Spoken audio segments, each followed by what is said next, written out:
Is this going to work?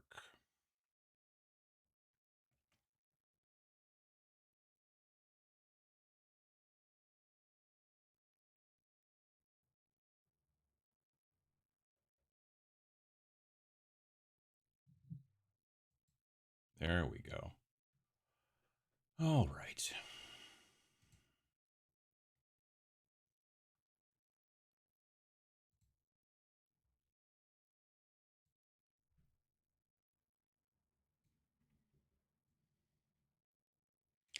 All right. There we go. There we go. And there we go. Something's going on between OBS and YouTube and maybe Facebook even. I posted on Facebook like I do every other Sunday about, hey, the every other Sunday show is going to start and all that stuff. And the thumbnail, if you look at Facebook anymore, if the thumbnail doesn't show up, and I don't know why. And I was like, either ready to blame Facebook or potentially blame YouTube or potentially both of them. And then I don't know. Lately, OBS is a little weird to start up, and I don't know why. So anyway, I hope that you're having a good time of day wherever you are. I realized this morning that a lot of the rest of the globe did daylight savings last night, I guess, technically. We do it next week. And so I had kind of forgotten about that. I should have mentioned it in the thing. So I suspect there's a lot of people that are potentially still sleeping because they think that it is, in my neck of the woods, it is 9:03 a.m. But if yeah, so maybe people think that it's 8:03 p.m. or a.m. or whatever, based off of their timeline. It's a whole thing. Let's see here. Colin Mack, how you doing? Afternoon from wet Erskine, Scotland. Heading out for a coffee, then working on Matsudan. I don't know what that is, but that sounds cool. Coffee sounds good too. I got some coffee over here. BF Bulldog, how you doing? Cool but lovely Yukon. VJ Morph, howdy. Mad Max, good morning from Mustang, Oklahoma. That sounds fun. Good almost morning from Townsville. How you doing? Sunny Winnipeg, nearing the end of the build for my custom hobby station. Nice. Thanks in advance for today's discussion. I don't know any other better way to wait a couple of hours Sunday morning. Well, absolutely, John. I appreciate it. Let's see here. Rod, how you doing? Dragonfire, morning from Quebec. Good morning from Rhode Island. Building a Brood Brothers kill team this morning. Nice. Morning from sunny Pittsburgh. Let's see here. Painting some Gene Stealer cults in Cleveland. I think that's where they generally live, but that's not necessarily true. I don't know where else they would live, though. Roan, how you doing? Good to see you. Petersboro, Ontario. Jim Crimmins, good morning from north of New York City. Fungazi, how you doing? Chilly, Washington, D.C. It's chilly here, too. Today's going to be cooler. There's going to be a day sometime this week that's going to get warmish, and maybe I'll be able to get a little bit more rattle can priming in. I've got a project I might want to try to still hit with that, but yeah, we'll see. Motor Breath Jazz, howdy. Double Dip, good afternoon from Kent, England. Good morning from, and happy Halloween from Jonesboro, Illinois. I've got this guy in the background. He's been in the window, menacing people out the window for a while, but the sun keeps sort of poking through the clouds and then shooting through this window and hitting me in the face, which is annoying, but also looks sort of weird on camera. So I had to pull that blind down a little bit, which means I needed to put him someplace else. I'm like, well, why doesn't he join the show for, because it's nearly Halloween. Had this tab, open another tab, and then just all right, made me jump. Sorry about that. Clearwater, Florida, how you doing? Saskatchewan, how you doing? Deep in kill team building at this moment. 4 teams and all the Hivestorm terrain built in the last 4 days. You've been busy. Wow. Just the Vespids to go and then lots of painting ahead. Those Vespids are pretty cool. I gotta say. The terrain's not bad either, for sure. Greetings from sunny southern Germany. How you doing? San Antonio, Texas. Howdy. Good morning from Gilbert, Arizona. Missed the last 2, but I'm back. Well, I'm glad to hear it. I like to paint minis. Glad to have you. Good morning, everyone. Working on a fun mummy garage kit. Models are future or miniature adjacent. I think so. Close enough. Why not? Really wish there was a solution for 3D resin printing. Those of us who don't print frequently but couldn't be bothered cleaning out the tank after each print. That is, yeah, I can see that. I had my 3D printer, aka my friend Dave, print some stuff up for me for the upcoming issue of Snarl, which will not be this upcoming Friday, but it'll be the Friday, November 8th is when the launch is for that. And I needed to get some stuff printed so that I can paint it up real quick and put it into the video. So good on Dave for being helpful and useful and getting paid. Let's see here. Got a Chaos Dwarf Blood Bowl team on the building table. Nice. Building my first Raven Guard combat patrol to begin my journey. Well, that's pretty cool. Let's see here. Thanks to the clocks going back this morning in the UK, the stream clashes with this afternoon's first two premiership matches. I'm here because I don't have a TV. Well, there you go. Morning from Santa Cruz, California. Once again, 7 a.m. here and having some coffee. Nice. Greetings from Berlin on winter time from today, 3 p.m. and getting dark. Yeah, we're our daylight savings thingy ends or whatever next week. And it's the fall back one, so you get an extra hour of sleep. Whereas in the spring forward one, you lose an hour of sleep, which is, a bummer. Matsudan are the Space Lizardmen faction in Dead Zone. They fight for the Asterians, Space Elfie faction. Oh, okay, gotcha. Picked up Nighthaunt Chain Rasps and Ghost Juice for Death Wizards. Nice. It's a pretty good combination, I'm not going to lie. Mr. Squirrel, branching out. See, I see what you did there. Mr. Squirrel on a branch. Branching out from my airbrush to prime, gave some Blood Angels a magenta-based shadow and love the results. Thanks for the content to inspire trying new techniques. Absolutely. Absolutely. I'm going to be doing some, what I refer to as, I think what Sam is the one who coined the term, but anti-zenithal. But I'll be doing a little bit of that on those giants that I'm working on, the Gargants, Sons of Bahamut or whatever, Spearhead. So I'm working on those guys on Twitch now, and at some point, like I started out by basically just I primed them and then I sprayed them because they got a lot of skin. They're not wearing shirts, so I did a lot of the skin tone as the initial. Now I'm going back in with a brush and covering up stuff that doesn't need to be skin tone, pants, shields that they have strapped to their arms like it's armor or something, their weapons, junk like that.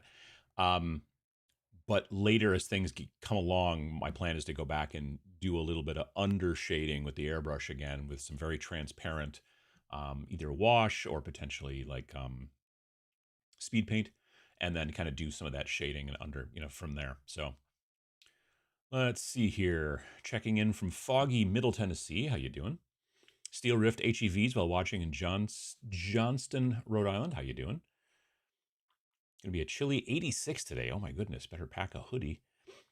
First time watcher on the live show. Timing, I suppose. Nice. Got out of work on time today. Boonville, Arizona. And got about 8 or 9 OPR armies to paint myself. Nice, nice. I am painting some of the robot legions. Yes. I wanted to call them robot overlords, but that's not technically the proper terminology. But yeah, I did some, I've been working on some robot legions, just a little squad of 5 for different skirmish games and things like that. Been talking about them a little bit on YouTube Shorts. Part of my trip yesterday to Raven's place to hang out with those guys playing Necromunda.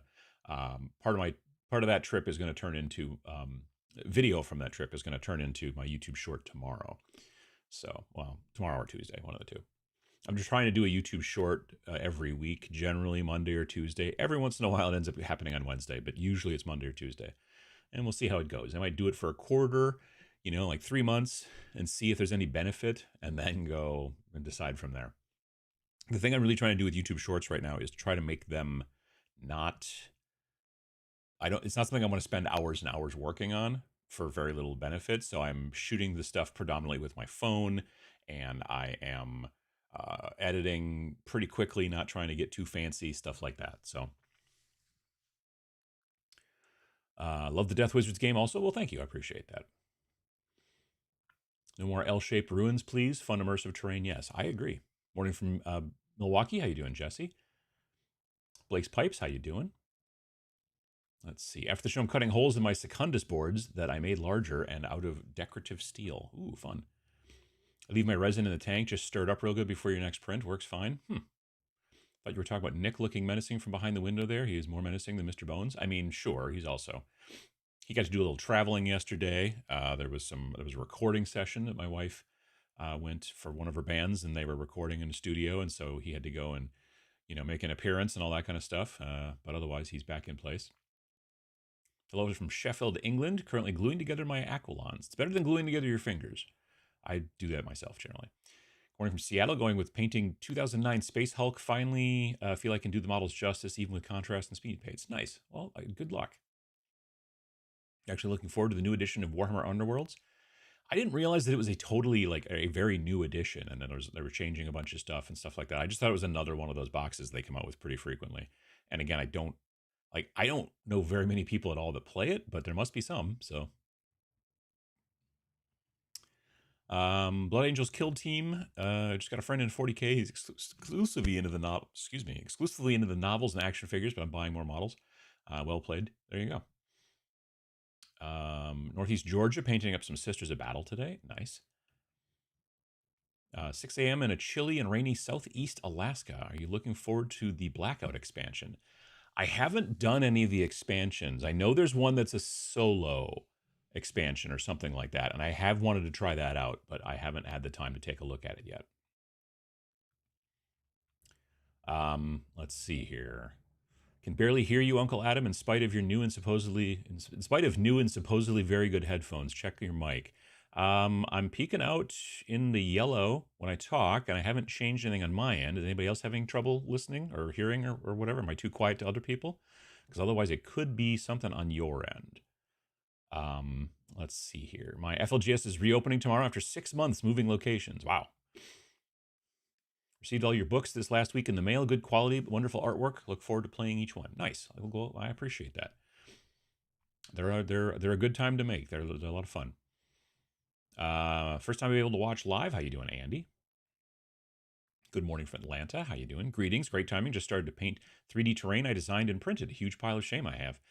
I did some designing as well, and I'm going to talk about some of that stuff actually in this week's regular Friday video. I'm going to be talking about terrain and some stuff that I've designed and some stuff that I'm working on and things like that, and that's the idea. Dozens of people may watch, so that'll be good. The kit bash video from this week did not. People liked it in the comments. People were like, "Oh, this is great," blah, blah, blah, whatever. But like, man, people just didn't watch. So I will need to think twice about making a kit bashing video again in the future. I tell you what. Let's see here. Using the ghost juice on spare 2nd edition plastic Gretchen to make a small warband of Gobbo ghouls. Gobbo ghouls, that's fun. I'm envisioning them as Orky Legion of the Damned parodies. Nice. Today I'm going to start up my printer again and painting after about 2 months. Nice. Lumineth Archers, cool.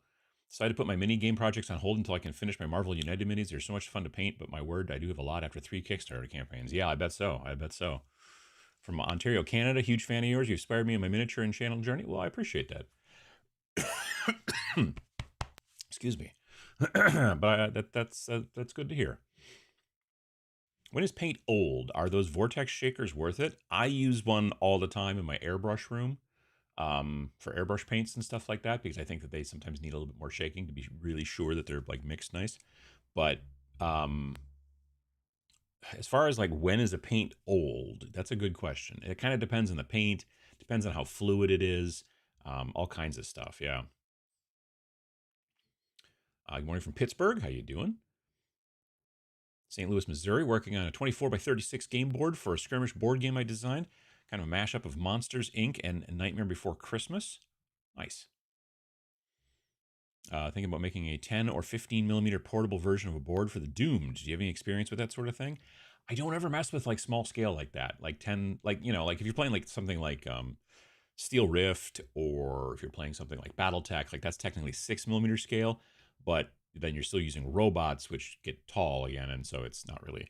But like playing with like small stuff like that, 10 and 15 millimeter, like epic scale, whatever, Legions Imperialis, or whatever they call it these days, I've never done any of that kind of stuff. Happy anniversary to you and Emily. Oh yeah, absolutely. Yeah, we had our 20th wedding anniversary this week. Oh, now the sun's coming back out again. But yeah, we had our 20th wedding anniversary this week. Hi from Economwalk. I'm currently waiting for some Mod Podge to dry on a lava board. Ooh, that sounds like fun. That's pretty cool. Hello from Cleveland. How you doing? Working on some commandos for Kill Team and the new HDF for OPR. Nice. Are there models for the HDF now in OPR? I'll take a look at those. I haven't seen them. Let's see here. Good morning. What is going on? My mouse is disappearing on me when I bring it over to this screen. It's being very squirrely. Um, let's see here. Oh gosh. There we go. Morning from Pittsburgh. Hope the day is treating everyone well. Caught a bug and get to watch the Sunday show. Well, I mean, I hope that the bug gets better. Oh, and now the sun went away again. Um, any hints on what to look forward to the upcoming of Snarl? There will be a micro game in there and then some expansions to some of our previous games.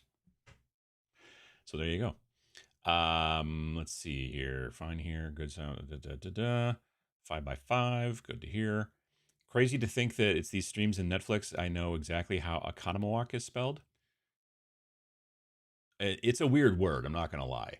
When I worked as a security guard at some point in like right after college, and I would have truckers come in to this warehouse I worked at, and they would have a map because it was kind of pre GPS days. I mean, GPS was up there, but people didn't really have it in their vehicles too much. And he'd be like, "Do you know how to get to Akam Akam Akamaka? I don't know, Economawak?" And they're like, "I'll take your word for that." So through this stream, that makes sense. I get it. But what's going on Netflix? Why is Netflix talking about Economawalk? Probably not anything good. Every time an Underworld's release comes out, I think I do enjoy that. I play a few games, then trail off. It never manages to hold my attention for some reason. Yeah, I used to play it, and then I stopped. I think part of it is like the no terrain sort of thing, and the hexes. It's not my type of play style, and the deck building. But they got rid of the deck building to some degree. Thanks for reading my comment. Unfortunately, I couldn't hear what you said, but it's appreciated anyway. Oh, well, I'm sorry to hear that. Let's see here. I enjoy the kit bashing video, but I can see why it wouldn't be interesting to some people. I don't know. I think kit bashing is pretty interesting, but evidently people hate it, and so I should stop talking about it. I mean, they probably won't. I'll just expect that whenever I make a kit bashing video, and I won't do it too frequently probably, but whenever I do, it'll get. Maybe I could do more kit bashing. Maybe YouTube Shorts is the way to go.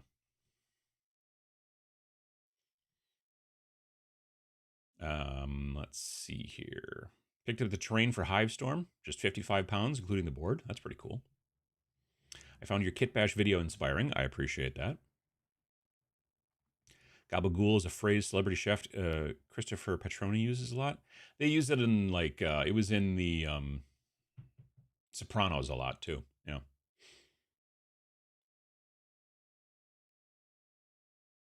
Knew it had to be me. More to the point, my phone. Ah, there you go. Ninjan did a video about reviving dried paints. Sure. Let's see here. The Kit Bash video spoke to me. I used to chop up and convert Games Day exclusive miniatures myself, occasionally to the horror of my friends. Yeah, that's the thing. You know, when they make these like, oh, it's a rare it's a rare, you know, you can only get it in this like one event or these, you know, certain group of events or whatever. Yeah, I just don't want to do that. You know what I mean? I don't want things to be so particularly precious and like I don't know. So that's why I was like, when I saw this model, and I was like, you know, because I'd purchased it and it was in a pile, and I was like, oh, this would be perfect for this. And I was like, yeah, but you can't just buy it anymore or whatever. And then I'm like, who cares? Like, it's a Cities of Sigmar model. I have no plans to build a Cities of Sigmar army in which he could be included. So what was I going to do with him? I wasn't going to flip him and try to make more money or something like that because that. So yeah, I was just like, yeah, this is exactly why I bought this guy, to cut off his head and give him a robot head. You know. Any suggestion for making candles for terrain builds? You mean like little scale model candles? I mean, there's a lot of like 3D printy stuff you can get out there if you've got like a resin printer or a friend with a resin printer. I've seen little candle things for that kind of stuff. Otherwise, there's probably plastic. Um, there's like plastic rod that you could cut up, but it would be hard to make it look like there's a wick or a light if you really want to get that fancy, or any kind of stuff like that. That's a good question. I'm not sure how to do it exactly. Hello from a strangely cool Florida Sunday morning. Well, that's pretty good. I have Ralpartha paints that are good. Some foursome post of moon mist. It glows in the dark. Oh, that's pretty cool. Good morning from Ottawa. How you doing? Any suggestions for making? I read that already. Congratulations, 20 years. Thank you. I appreciate that. Black Magic Craft does a lot of terrain candles in his vids for Idols of Torment. That would make sense. I would check with Jeremy. He's probably got something in there. Anyone know a safe way to remove earwax? I not really, not a safe way. I know the way I do it, but yeah, I actually bought this doohickey. This is the stupidest thing. I bought this thing on Amazon. It was like 20 or 25 bucks, and it looks like a pen, and it gives off Wi-Fi in some fashion. And then you download an app from them that's free, and then it is like a camera with a tiny little light and a little silicone little thing, and then you can stick it in your ear and then look at your phone, and you can see inside your ear, and then you'd be like digging around in there, being like, oh yeah, there you go.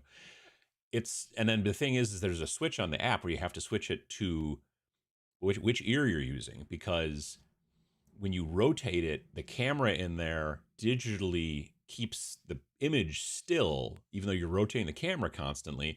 And so it has to know twisting this way in this ear does this, but twisting the other way in the other ear does the other. So you have to tell which ear you're digging around in. And it's probably not good, but it's better than just sticking a set of keys in there or something like that and digging around. Um, there was a time, like, I don't know, about a month ago, where I like woke up in the morning and I was like, what is going on? And it felt like I had like water in my ear, but I didn't, and I couldn't get anything out and all that kind of stuff.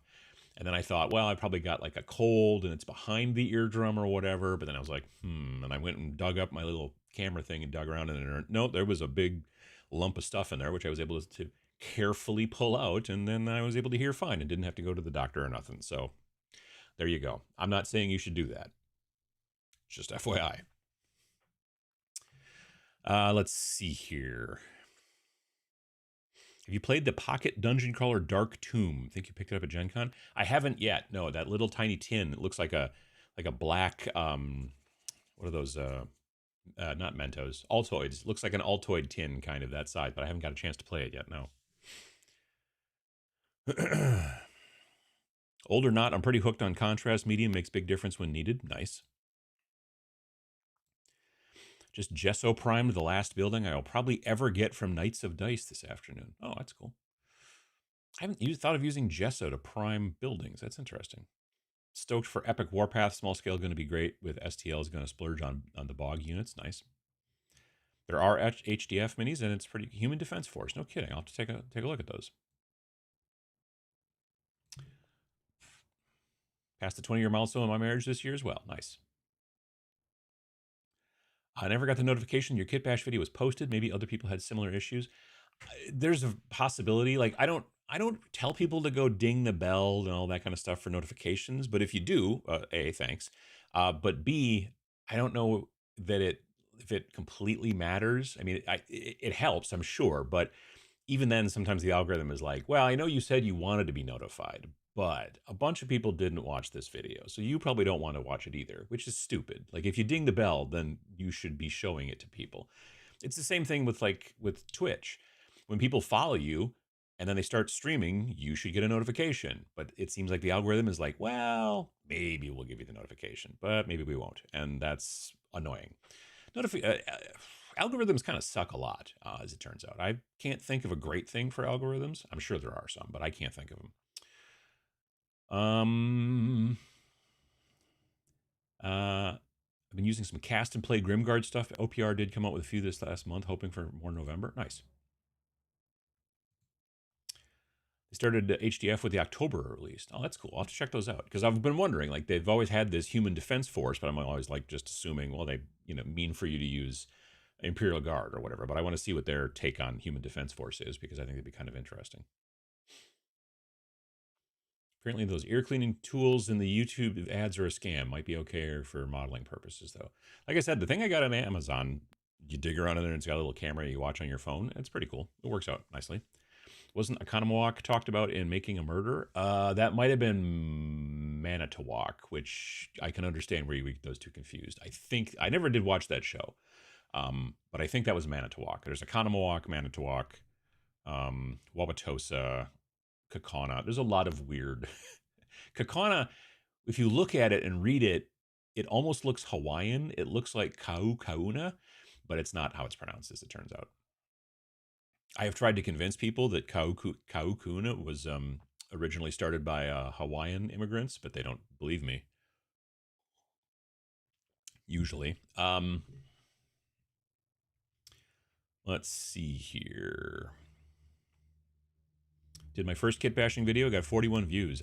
It's weird. I mean, I like to watch kit bashing videos, but I think they don't. I think people don't.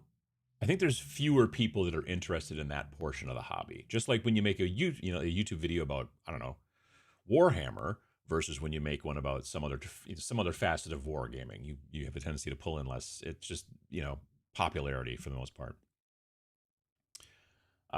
Let's see here. If I had the funds, I'd consider a new version of Underworld since I was even broker than the first time it came around. Gotcha. I missed the deck building, but I get why they ditched it. They kind of did both for a while. In the later part, right? They had like the rivals kind of thing where you're like, this is your deck, don't mess with it. But then if you wanted to play with your friends and mess with your decks, and you could do that. And I think that's a smart move. I think it's weird that they decided, no, let's just get rid of it altogether in the new version. But I haven't had a chance to look at it yet. Did you get a chance to try out other modeling software? So I bought Plasticity, and so far so good. Like, it seems quite powerful. It was maybe, I think, 150 bucks, but it seems quite powerful. Someone actually just today, I want to say on Twitter, I was reading this morning, someone suggested, well, they suggested it a while ago, something called Wings 3D, but then the Wings 3D people responded on that tweet and were like, yeah, oh, no, it works on the Mac. And so I might look into that too. But so far, the only problem that I've had with Plasticity is that when I save whatever I've worked on, this is the weirdest thing, but if it helps somebody out there, let's. So I save the thing that I worked on. I save it as an STL. I open it up on my Bamboo Labs, whatever, the thing that you used, the slicer that you then use to send to the printer, and it's tiny. It's always tiny. And I did some research, and it turns out that no matter what units you use, so if you do the units in inches, millimeters, meters, feet, whatever, when it makes the STL, it's just like, oh, if you did it in, inches, it just does it in units. And then your slicer will open up and go, okay, let's make it millimeters. I don't know, why not? So you either need to design the thing massive and then bring it in, or it's a real pain in the butt. Or I discovered the easier way is to design it the way you want. Let's say you design it in inches, and then because I'm American and I think in inches, so you design it in inches, and then you save it as an OBJ file instead of an STL. But I think you could do it with an STL file as well. But I just save it as an OBJ file, and then I take that and I open it up in Tinkercad, and then I save it as an STL, and then Bamboo Labs has no problem opening up at exactly the right size. So much so that, and it'll be in this week's video, I designed a part recently for a terrain build that I wanted to slide into this other part that was a thing that I bought at the store. It's a thing I got from the hardware store, but I wanted to basically augment it. I showed it a little bit, I think, on Friday on my stream on Twitch, and it fits perfectly. I was sure I was going to have to print it like 2 or 3 different times and kind of tweak it. And it's not so much the width and the height. That was fine. That's easy. I've got a little digital caliper for figuring that out. But it has rounded radius corners. And I was just like, I don't know how I'm going to be able to do the math on that or how to figure that out. But first try, and it fits perfectly. Like, I don't even think I would need to use glue. I still will, but yeah. So that'll be in this upcoming week's video. But yeah, so far, Plasticity has been, I think, pretty nice. And there's a decent amount of stuff out there I can, so when I'm like, how do I do this? I can almost always find it on YouTube or Google or whatever. So that's good too. Was always under the impression kit bashing was a large part of the miniatures hobby. Yeah, I think it's not. I think it's. I think the majority of people are just like, I just want to build the Space Marines to look like Space Marines, and then paint them whatever color my people are supposed to be, and then go from there. And I think that I think kit bashing makes people nervous. I don't not everybody, but some people. I've been known to kit bash the odd item myself. Sure. Talking about terrain, did you see the MDF House Black Site Studios just released? Impressive. Not for me, probably not for you, but impressive.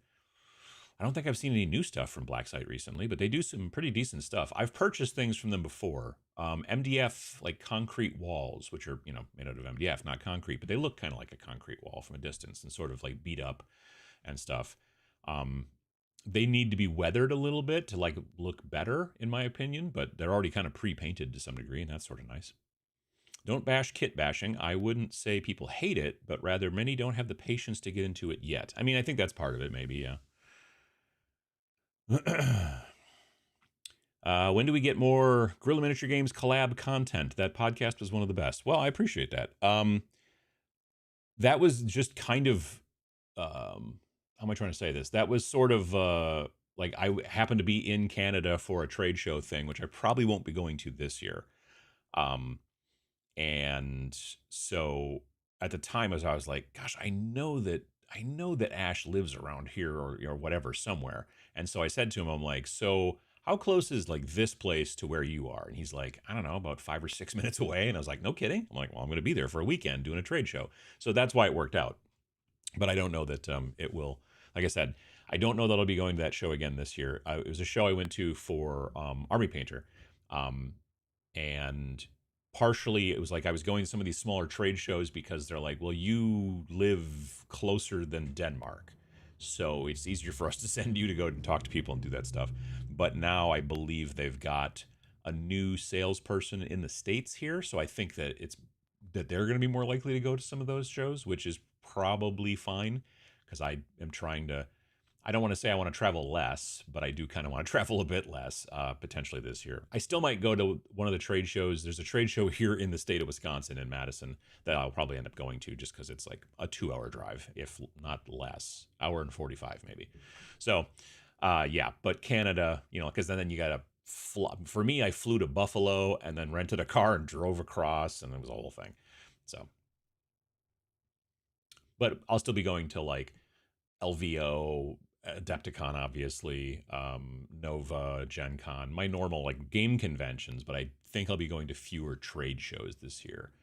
I think the big Gamma trade show in Louisville, I might be still going to that one though. Let's see here. A lot of creators I see make shorts from their full videos. If you tried that, would be quicker and easier. I kind of don't want to. I know exactly what you're talking about. They're like taking a bit from a video they did and just using a little nugget of it and putting it in there. And I've thought about that, but I kind of want. I don't know. For me, I don't want to say it seems lazy. A little bit seems lazy. It's not though.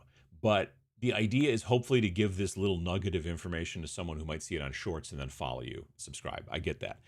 And it's probably not a bad idea, and I might look into it at some point. But for me, I want to be able to, like, I had this idea relatively recently where I was like, I think it'd be fun for me to show people like hobby progress, things I'm working on.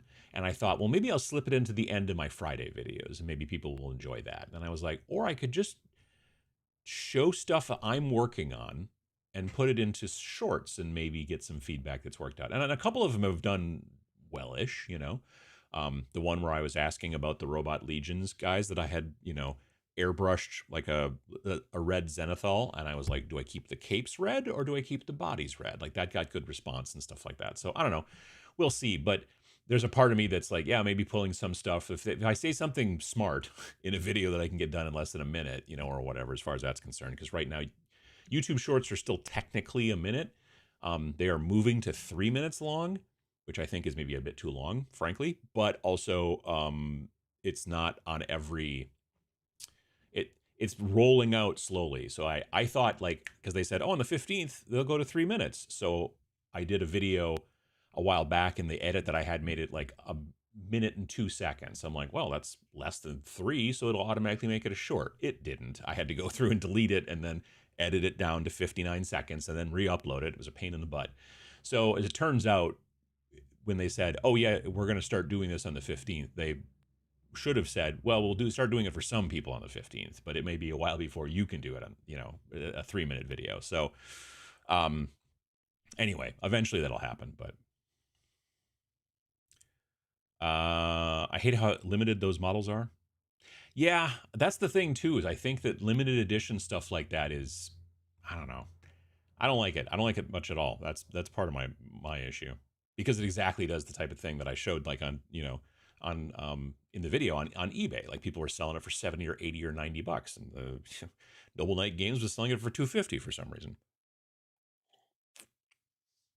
I feel like they'll be sitting on that model for a while. I think kit bashing is real interesting. I dug the story you crafted around the Robot Man. It made me think of the Murderbot book series. I think that practice leans towards veterans with piles of sprues. Yeah, that's possibly part of it as well. Possibly part of it? Wow. Glass beads can make good mini candles. Anvil Industries sells candles, at least they used to, as STLs, or as like just actual things you could buy, like little mini, that'd be kind of cool. Q-tips could be very large candles. True. I was talking to my doctor about earwax the other day. I get a lot because of work. He said the only thing is that the drops that soften the wax. Besides that, it's a go to the GP and they can clean them out. Sure.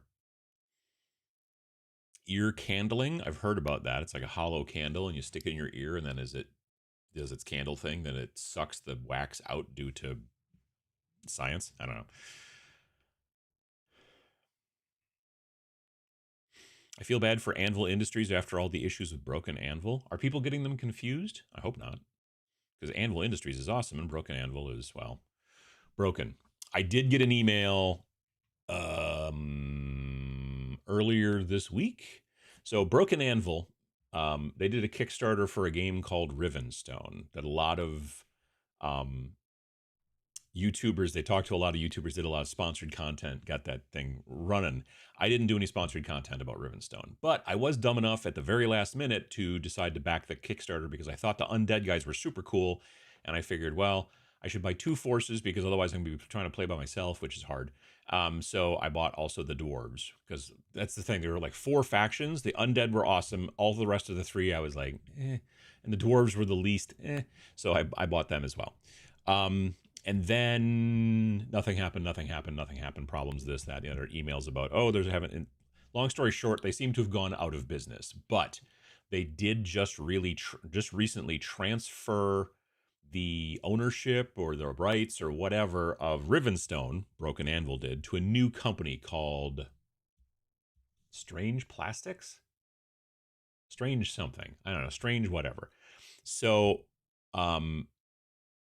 it's kind of like the thing that Steamforge Games did with War Machine, where basically Steamforge now bought War Machine, but they didn't buy Privateer Press. You know what I mean? So, but in that situation, Privateer Press is still going to be doing the designing and stuff like that, and then Steamforge will be doing the production and publishing. In this situation, I think Broken Anvil is like out of the picture, and now Rivenstone is wholly owned by Strange Plastics or Strange whatever it's called. Whether I'll still ever get my stuff, I don't know, but there is at least some sort of movement. We'll see if it happens or not. But yeah. Why? There we go. Let's see here.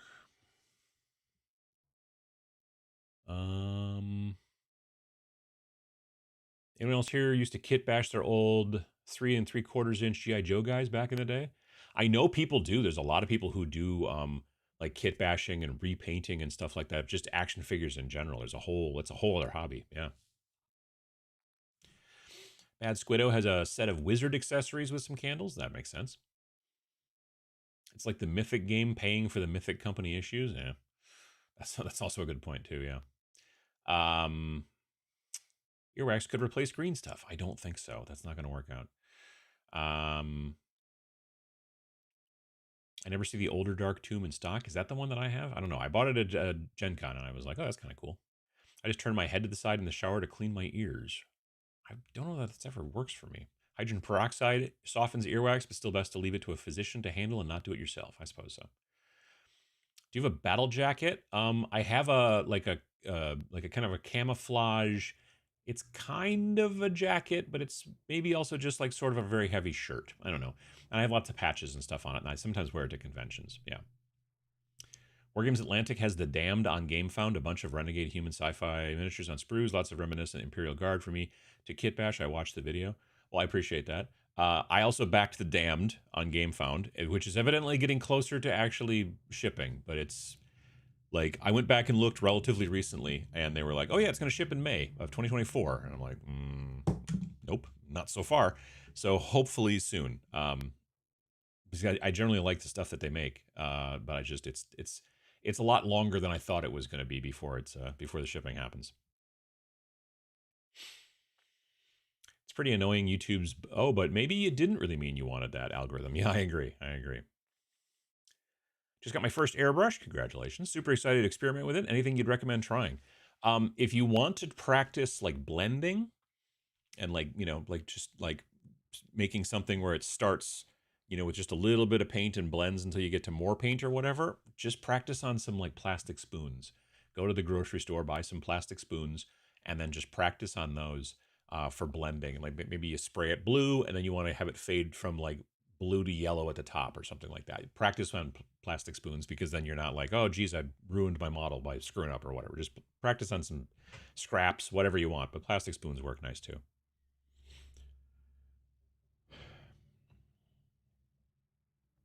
I use gesso primer when I want a brick, stone, or concrete texture. Other textures usually warrant aero modeling dope. It's interesting. If you ding a lot of notification bells, eventually you get to a point where the algorithm has to pick which bells to prioritize. I suppose, maybe, yeah. I noticed that when you subscribe to a channel, YouTube will default the notifications to personalized settings instead of all notifications. Interesting. Algorithms suck a lot. Amen. It does seem sometimes like it's the case. In theory, the algorithm is supposed to show you everything you ask for and also make suggestions. But then again, communism also works in theory. Sure. Our clocks changed last night, and I forgot yours didn't. I know. Yeah, I didn't realize that till this morning, and I should have mentioned it. It's something like in the Facebook post or whatever. Does anybody use the Facebook posts anymore? Does anyone see the Facebook posts and go, oh, hey, tomorrow is the Every Other Sunday show? Or should I figure out something else? I don't know.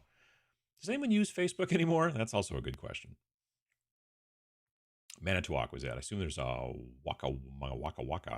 Fozzie Bear is maybe the mayor there. I don't know. Algorithms are beneficial for 80% of scenarios. Democracy at its finest. HDF has a Halo vibe. Oh, really? The new ones? I'll have to take a look. Hello from sunny but cool Coventry in the UK. How you doing? Hello from Kenosha. Getting back into the hobby in almost 20 years. Your hobby videos have been great to ease me back in. Congrats on 20 years. Wife and I just celebrated 21. Nice. Wings 3D is in MM. You mean millimeters? Oh, okay. I think I can handle millimeters. I just sometimes what happens is this. If I'm like, I want it to be this big, then I have to like find either a ruler that has millimeters and inches on it so I can like visualize it. Whereas if you tell me, oh, it's gonna be about 3.5 inches, I can visualize that. But if you're gonna be like, yeah, it's gonna be about 27 millimeters, I'm like, I don't know how big that is. And that's just that's my problem. But yeah. Uncle Adam is not a doctor. Do not attempt any of his pro tips for ear cleaning unless by personal consent. I totally agree. Do not follow my medical advice. Kit bashing is the hobbyist freeform modeling and requires a kind of critical mass of spare parts. To some degree, yeah, that's true. Hydrogen peroxide, isn't that the stuff in hair dye, also used for boil in the bag body disposal? I was tempted to go over that creation, but I've decided to leave my body to science.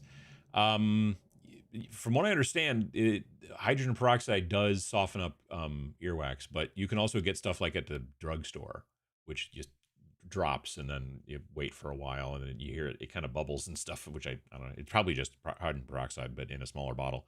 I'm not sure though. Inches, you were a designer, ever work in picas? Yes, but I'm not quite that old, but yeah, I did. There was definitely some like picas and points and things like that, but it was more often than not. By the time I kind of started getting into it in the, oh, like in, I mean, when I was in the high school newspaper, even in the late 80s, we had pica scales and stuff like that, but we mostly used inches at that point.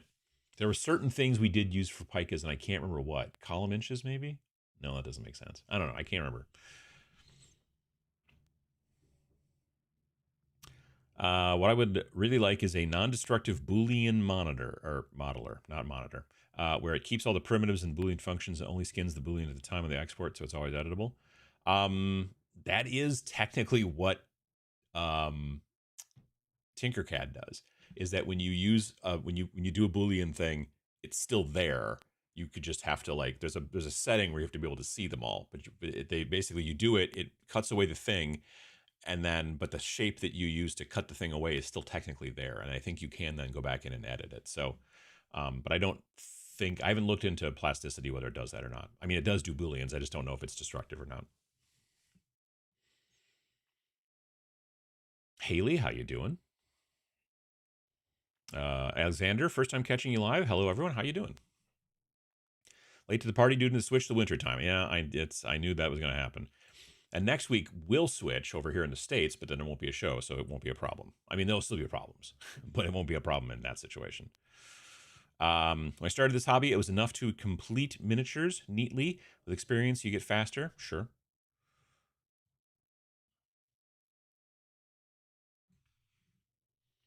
Let's see here.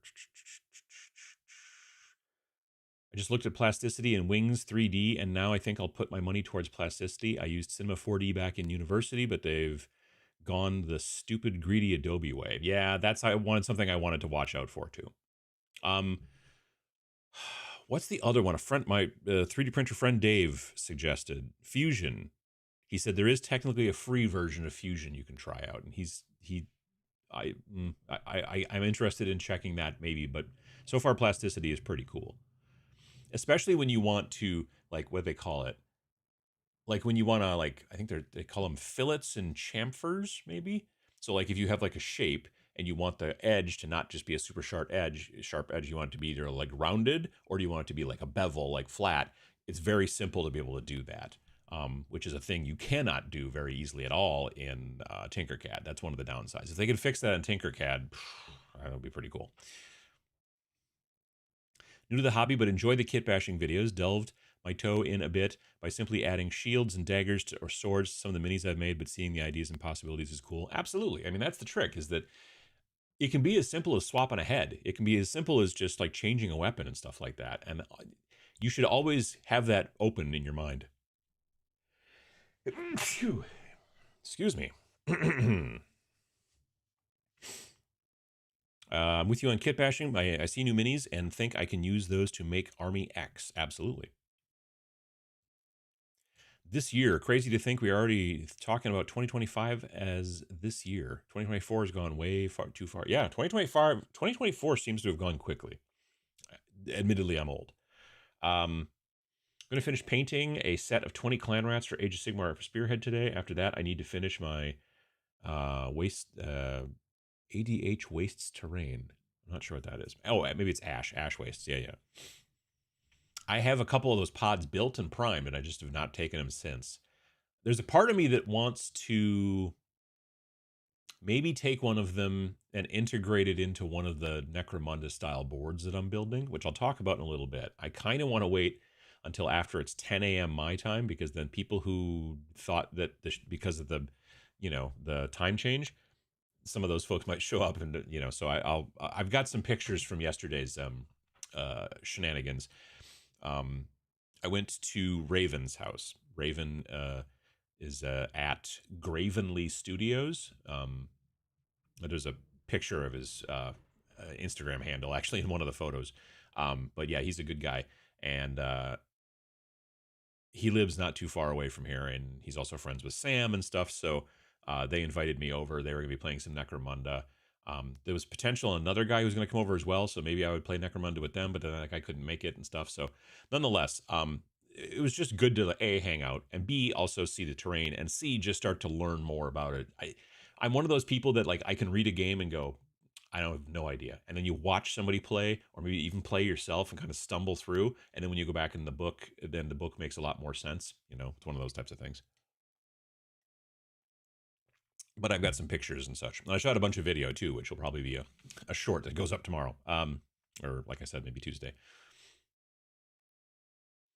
Miniature conversions are what got me into the hobby back in 1991. The White Dwarf articles about making the original Bad Rocks flash kits and the ROC Zinch warband hooked me. Sure, makes sense.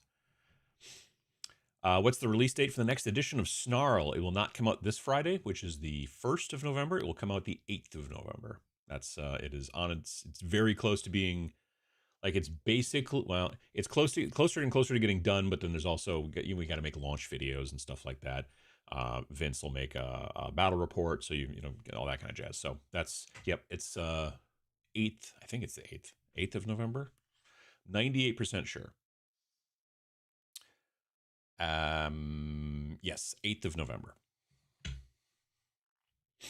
Kit bashing is great. You often need multiple models with one sculpt. I can't let them look the same. Yeah, exactly. Absolutely. Goobertown did a fun, easy kit bash video, just changing arms and reposing. Really liked it for my Blood Bowl human team. Yep. Morning from the Bay Area, California. How you doing? I'm working on some glowing rocks terrain. Cool.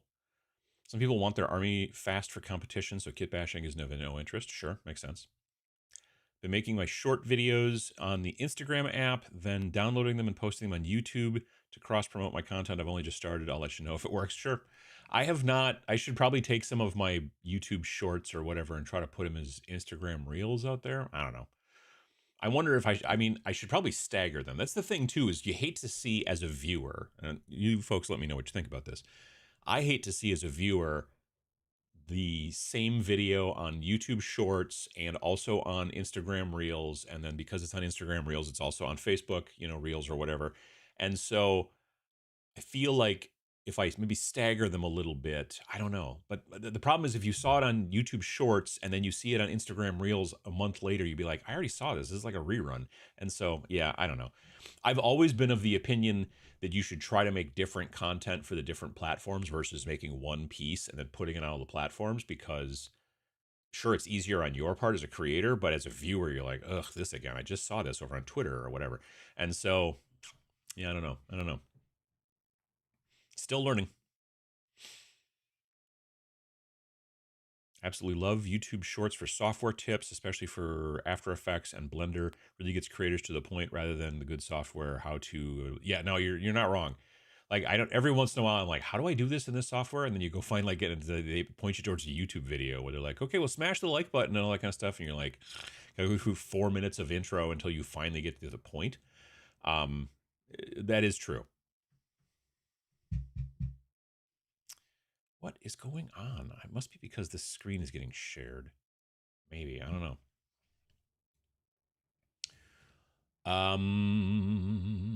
Let's see here.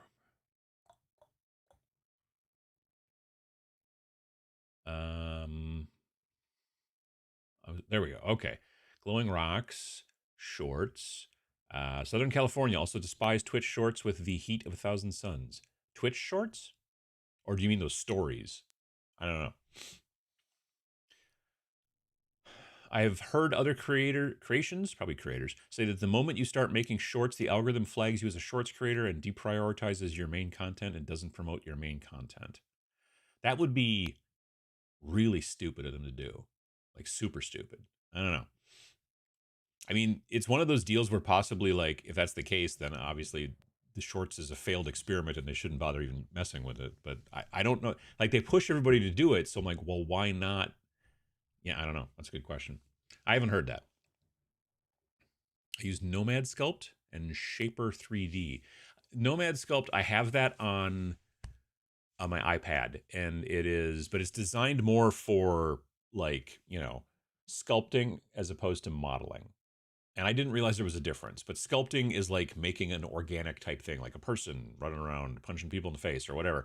Whereas like modeling is like I made this building or this car part or something like that. It's more about organic stuff versus like hard surface. And basically right now I'm mostly interested in hard surface stuff. But I do have Nomad Sculpt because I bought it because I was like, well, that's interesting. And then I started messing with it and I'm like, I don't know what the heck's going on. But I sure did make this sphere look weird now. Yeah. Strange Plastic taking over? That's it, yep.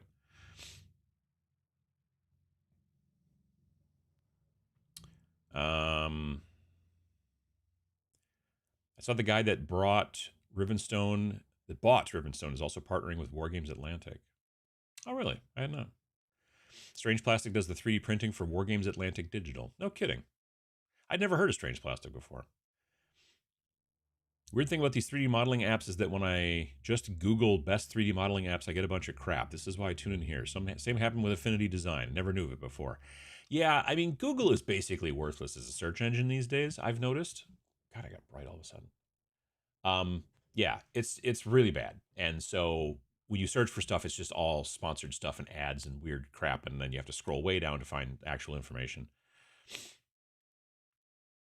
Interesting about the Tinkercad in Nomad. I think I'll change the scale to 100 or 1,000. I can't remember for what to be as an STL. Like I said, just because when I open it up in Tinkercad, when I take this file that I've taken to saved as an OBJ and I open up a Tinkercad, Tinkercad says, hey, did you design this in millimeters or inches? And you go, whatever you designed it in. And then it's like, okay, cool. And then boom, it just makes it the right size. And then you can save it as an STL out of Tinkercad. And then when I open it up in my thing, it works great. So let's see here. Good morning from Kimberly. How you doing? It's like Cool Mini or Not did with the Mythic Games. They got like Super Fantasy Brawl. Interesting. The HDF models are nice, but they remind me of cute Blackout models. That's weird. I'm very, interested now.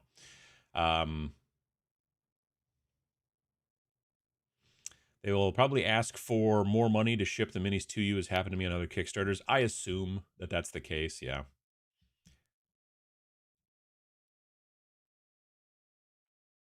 Earwax would make good miniature candles. I don't think that's the case. I don't know. Saw that backers were going to be getting STLs, which is great. I wish Privateer would allow that with Monpoc stuff. Yeah, that's the downside. Well, it's not a downside. It is nice that they're like, hey, look, we're going to give you the STLs, and then we'll probably eventually ship plastics, whether they will or not. I don't know.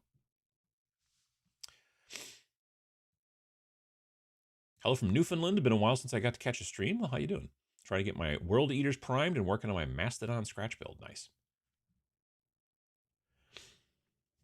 Notice that you seem to like the idea of lost robot that lost its original purpose or owners and now wanders around doing meaningless tasks or went rogue. What inspired this? I don't know. That's a good question, but it is a thing that it's a trope that I'm interested in. I think that, I mean, the obvious answer is probably Wall-E, that Pixar movie to some degree, but I don't know. There's just something about the concept of like, especially like with Wall-E, he was just like recycling, right? He was just like picking up garbage and doing stuff like that. It also could be, well, it's not exactly the same thing. It's a lot more mean spirited. But there was a movie back in like the late 80s or the early 90s called Hardware, which I don't know if it's on any streaming services or anything like that. But it was this kind of low budget sci-fi horror film. And although Lemmy and also what's his name, Iggy Pop, they were both in it. They both had bit parts in it. And there was either Dermot Mulroney or the other guy whose name is nearly the same. One of those two guys was in it too, kind of early days before they got big, I guess. But it was like vaguely post-apocalyptic. This dude is just like a scavenger and he finds stuff out in the desert and he finds all these like robot parts and he brings them back home to his girlfriend who builds like art installations and stuff like that for big mega corporations to have in their like lobbies and whatever. And that's how she makes her money. And it's all these robot parts and stuff like that. And she's spray painting them all night. And long story short is it's like a battle robot that she leaves it close enough to like an electrical plug that it starts to charge itself up and then it puts itself back together, but not completely. And then it spends like the last part of the movie chasing her around the apartment in the dark. And even at that age, like again, I was on like high school or college, I was like, it was real smart of them to keep that thing in the dark a lot because it looked a lot more real because they didn't have the money to make it look super real. But when you make something pretty close to real and then put it in the dark, it helps a bunch.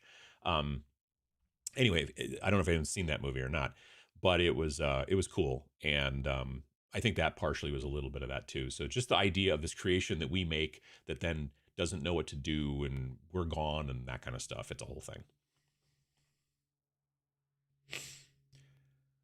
Let's see here. Facebook posts are good when they arrive on time, but the way Facebook works now, you don't get them until Monday after. Oh, yeah. It's constantly like, wait, isn't this from a week ago? Why am I seeing this now? Yeah, that's a lot of fun too. Again, with the algorithm. I use Facebook, not sure if I'm following you there or not. Well, there's a way to fix that.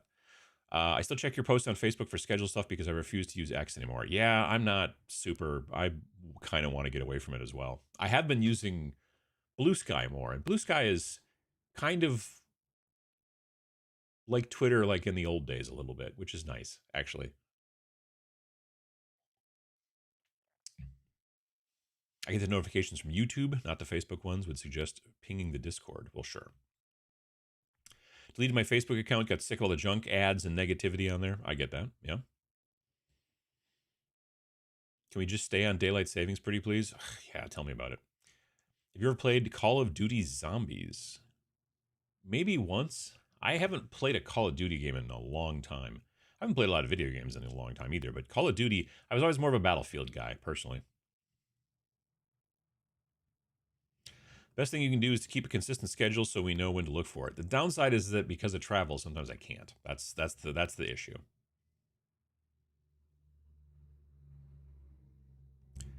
Uncle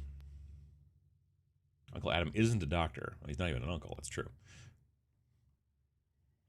Almond oil is good for softening earwax. No kidding.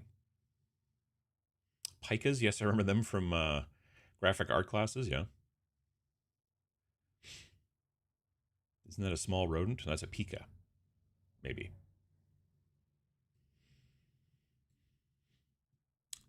Debrox is an earwax removal kit. Peroxide and some glycerin carrier turns earwax into flowing goo that just runs out of your ear in a most satisfying way when you have plugged ears. That would be satisfying, but otherwise, in most situations, gross. Fusion 360 is free for hobbyists. Oh, I didn't think they called it 360 anymore. I remember Fusion 360 back in the day. Professionals making over $100,000 must pay. Well, I'll have to take a look at that.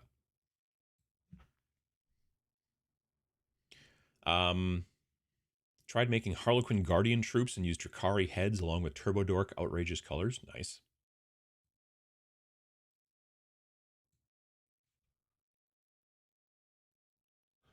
Let's see here. Fillets and rounds are curved, chamfers are straight. I can never remember which is which, but I think you're right. Painting my epic Punic Wars minis for Fall In convention in Pennsylvania this weekend. Nice. Less than 10 weeks until 2025, and here I am still processing 2020. Yeah. Done some basic kit bashes, mostly conversions with my Lizardman and Seraphon. Most interesting one I made was Starseer from extra pieces from my big dinosaurs and the Chief from the Dactyls. The problem I think that I would have personally with like doing like heavy kit bashing with something like Seraphon is that I would need to go back in where I put two pieces together and try to figure out how to sculpt the scales to like not look like I cut the arm off and stick a different, lizard arm on or whatever, or repositioned even. But yeah, that would be, I mean, it seems like it's extra work because of the scales, where if it was just like a relatively smooth, like human style model, and it's easier to maybe sculpt, but that sounds cool.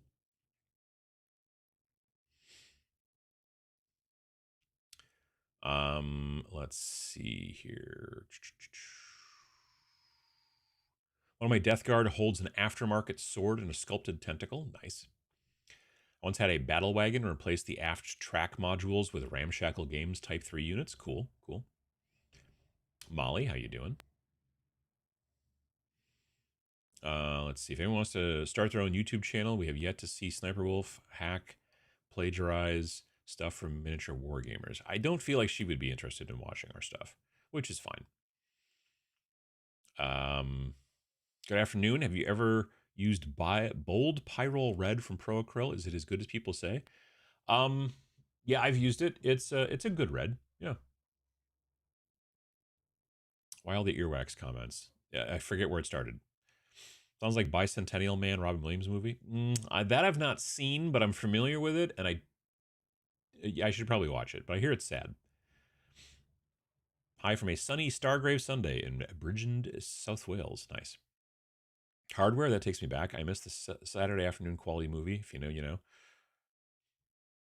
Service Model by Adrian Tchaikovsky. Don't know that one. Corvus, how you doing? Where's our Tank Girl game? I don't know what it would be about. I mean, you know, obviously it's got a lot of visual representation in the comics and stuff like that, and even the movie. But I just don't know what it would be about. I don't know. But I am surprised there hasn't been one. You're not wrong. Sorry I'm late watching as the clocks went back. Yes, I did realize that that was going to occur. Like this morning, I was like, wait, when is the right? Because I was like, I saw somebody post something somewhere about the clocks going back. I'm like, wait, I thought that was next week. And then I looked it up. I'm like, oh, it is for us here in the States, but for everybody else, they're doing it this weekend. So sorry about that. Um, Congratulations on 20 years. Many happy more. Well, thank you. I appreciate it. I really liked the Kit Bash video. Did a bunch of kit bashing this weekend. Uh, know how you got to chase the trends on YouTube, but just do you. That's why we like you. I appreciate that. And like I said, I'm not going to stop doing kit bashing videos when it strikes me. I just have to understand that they're going to get pretty rough views. Unfortunately, that just seems to be the way it works. What's your Blue Sky handle? Same, just a tabletop minions, all one word. Dot blue sky dot whatever. I don't rely on my notifications. I just scroll down my subscription feed once every day to see what's new. That's a smart thing. I use the subscription feed quite a bit.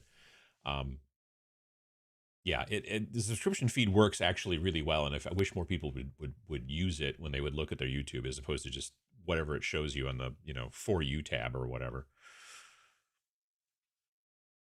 Bookface told me my name sounded made up and would not let me make an account. Well, that's weird. I mean, technically all names are made up, really. You know what I mean?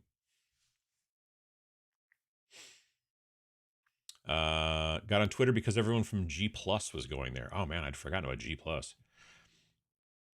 Got off Twitter more than a year ago. Not tempted by Blue Sky. On Mastodon now, which isn't bad. Gotcha. Do you get into the spooky season, like movies or something? I'm doing a movie marathon on old black and white monster movies. I mean, I enjoy Halloween, but we rarely ever. I don't know. We seem to never like decorate for it much. We're not decorators much. I mean, sure, there's this guy over here.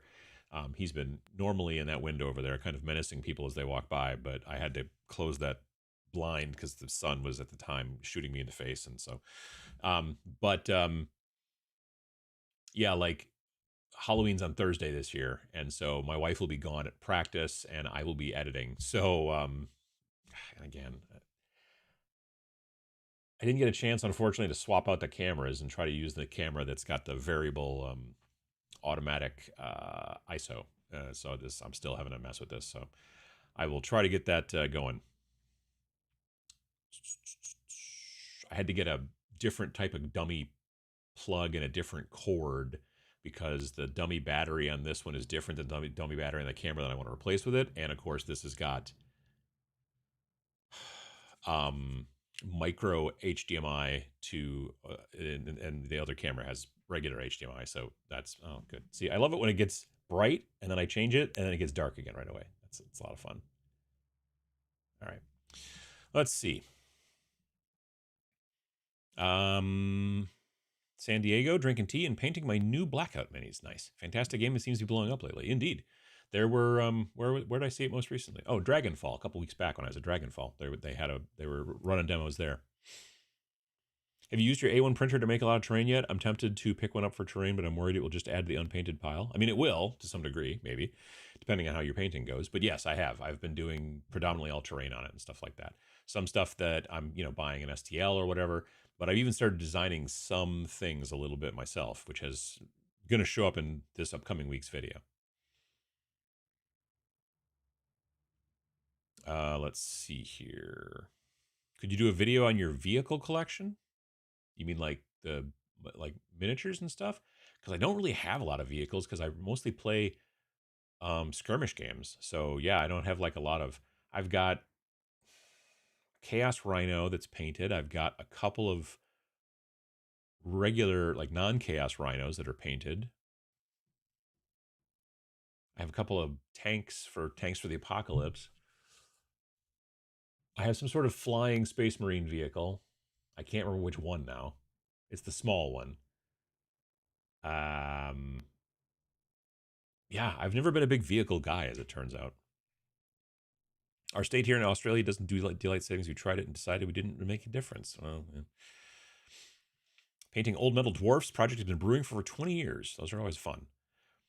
I'm wanting to make a rail yard terrain, but I collect for multiple settings, which might use trains, so I would need several different types of trains and eras. Yeah, that's always kind of a thing, too. The only kit bashing I've done is to make head swaps and sculpting a few fez for a hero on my Mythos army for Dust 1947. Nice.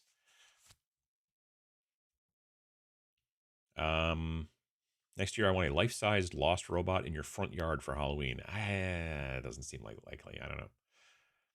I am sometimes, excuse me, I am sometimes jealous of the people with the giant, like 15-foot tall skeletons in their front yard. I think they get them from Home Depot or something like that. But the problem is then what do you do with him during the rest of the year? Otherwise, the rest of the year he just hangs out in your garage and scares the raccoons, which is also sort of funny.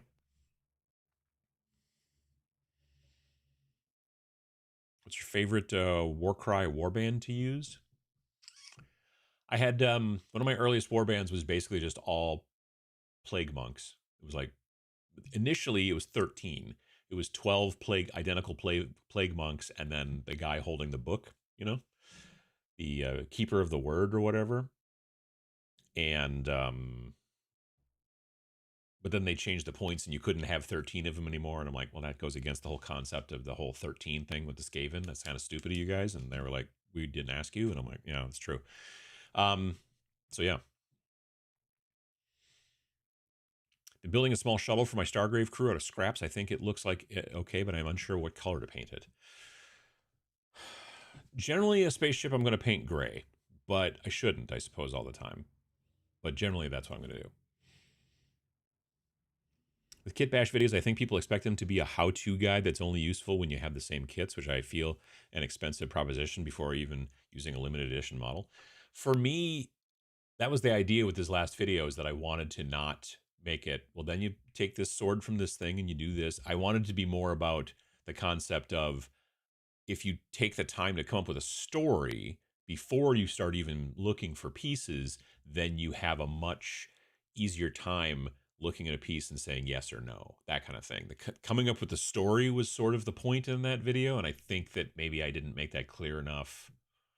Well, I don't know. It wasn't the title. I did mention it, but it was in the latter part of the title, so maybe that was, I don't know. Are you going to try the new Kill Team edition? No. They didn't change it enough.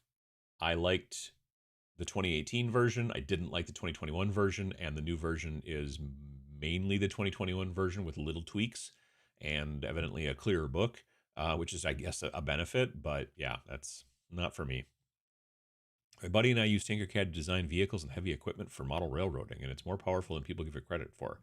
It is. It's just there's certain things it can't do, or certain things it can do, but only with a whole bunch of work.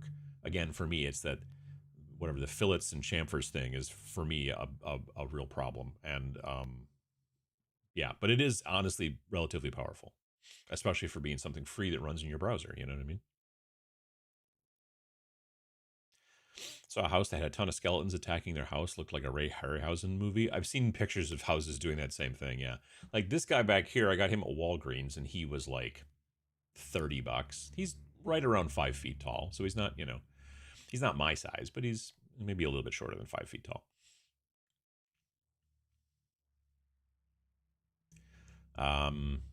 Could pull apart the 12-foot skeleton and use it as wargame terrain. That seems like a lot of wargaming terrain, especially because those guys are also like, those things are $300 or $400, I think. So I don't know. You know what I should do is I should talk about some of the son of a stupid, partly cloudy. All right, I'm going to show you some of the photos I took. I'm going to try to do that. Let's try to do that. I'm going to slide the chat over here, and then we're going to go to here, and you can still hear me, right? Hang on. Okay. Can you guys still hear me? I hope you can still hear me.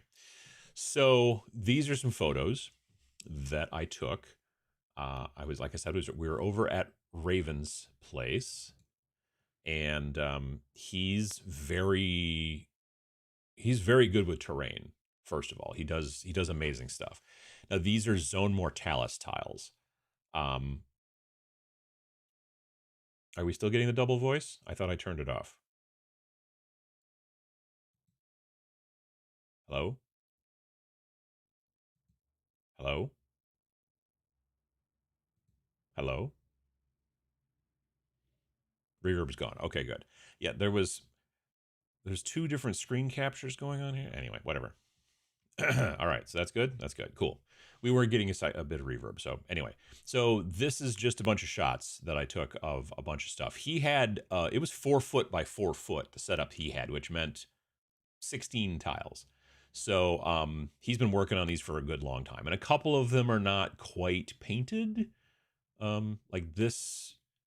Where's my mouse? Why can't I? Can you guys see my mouse? Yeah, a little bit. So up here, if you can see my tiny little mouse there, up here, this tile was not finished yet. So it didn't have the oil wash that he's been doing and all that kind of stuff. But otherwise, he's using a lot of like texture paste. He's using a lot of some of that dirty down rust stuff. Been doing a bunch of that. So yeah, anyway, it's and then he also likes to use a lot of like the fluorescent kind of neon color airbrushing as OSL on a lot of the like the lights and things like that, and they just turn out really well. So there we go.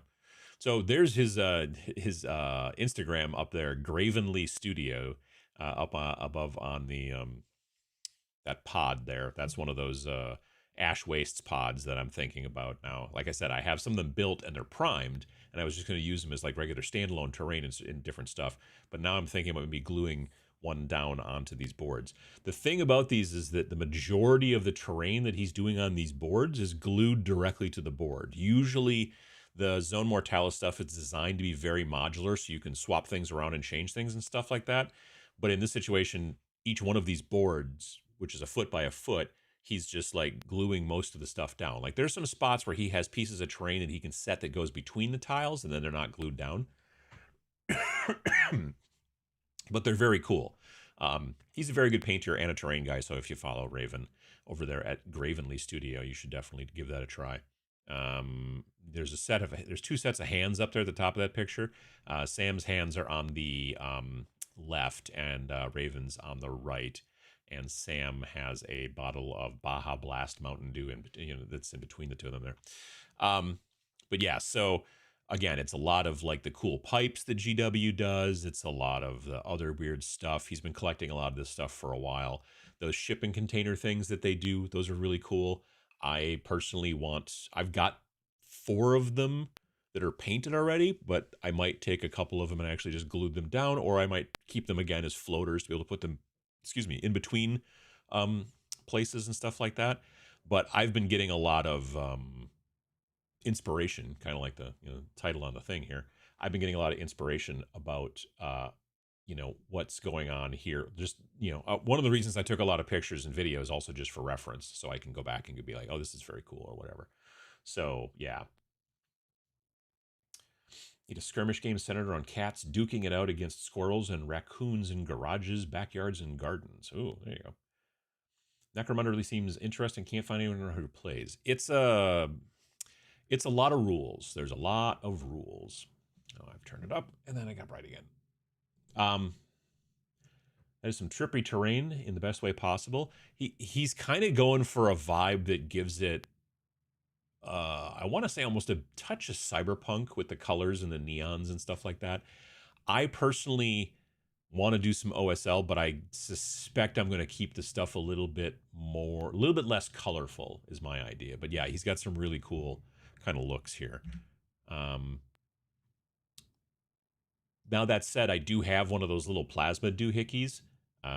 This thing over here, I have 2 of those, and they're built and primed. And I'm definitely going to glue one down somewhere on one of my boards, and then I do want to do like a bright blue kind of like, or maybe, I don't know, it might be bright green, but I think I'm just going to stick with the regular bright blue that people do for, for that type of thing for plasma and stuff like that. And I do want to do something like that. but it's smart. And like I said, this tile here you can see on the screen is not really painted yet. It's painted, but it's not been washed. And he uses an oil wash that he mixes up to kind of get everything coated and stuff like that. Kind of give it a good grunge, you know.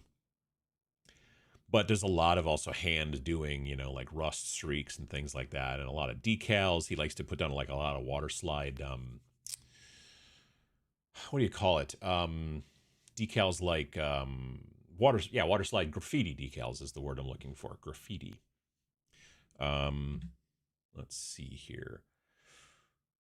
Some of the pieces, like that barrel down there that's on fire, that is something that is not glued down particularly. I think those barrels with the green goo underneath them are not particularly glued down, but most of the rest of the stuff to some degree is attached. And it makes sense. I get it. What is with the sun? Good Lord. Nope, wrong way. I can definitely see the benefit to doing that. Having some parts you want to put up, in different places, and then other things you want to keep stuck there all the time. Um, I know there's some people out there who are like purists or whatever for Necromunda who are like, no, you don't stick anything to the boards. Everything needs to be modular so you can move things around at any time and whatever. And I'm just like, it seems like a lot of work. Plus, also, you can't do certain things when you want to do that. You can't like make things change and all that kind of stuff. So, and when I say change, I mean like you can't, like that pipe thing over there on the upper corner, you couldn't do that if you were just setting it there. You know what I mean? Like to make things like that, to cut holes in the tiles so there's like, oh, there's like a goo in here, or there's like a trap door or stuff like that. You can't do those things very easily if you just keep everything completely modular. So my idea is to keep each of the 1 foot by 1 foot squares modular, which is what he's done here. And then the modularity comes from whether, do I put it down this way, or do I turn it 90 degrees and put it down this way? Do these parts touch each other and match? I also want to have some, I've already started building some of them. They're like little mini, like improvised walkways, so that when you have a part on one board that maybe has a space, and then you can just set this thing in between it, and then people can walk across, but it doesn't look like it was supposed to be there originally. It looks like over time people have set it up. Like the idea behind this, the hives and all that kind of stuff anyway, is that at least in my mind, is that they're so old and so much stuff has just been added on that this walkway, somebody built this 3,000 years ago, and it's just been getting repaired and fixed and whatever and all that kind of stuff ever since, so that people can get from point A to point B, even though maybe they weren't supposed to. You know what I mean? Um, let's see here. Tinkercad, did you just have problems making chamfers, or was it impossible? Somebody made a chamfer model you can use as a cut tool. I would always just make my own cut tools, but it's a lot of messing around. It's just nicer to be able to just pick a line and then just slide it and then have it either chamfer or fill it very easily and quickly. So that's one of the reasons. But otherwise, you have to basically make a cut tool. Enjoyed the kit bashing videos. The bits box is the best part of the hobby. I agree. Looking forward to Snarl this year, and I recommend using Fusion 360 for creating terrain and real-world DIY objects. I want to take a look at it, but I've already picked up plasticity, and I've been pretty happy with that so far, and I actually designed a few things already with it.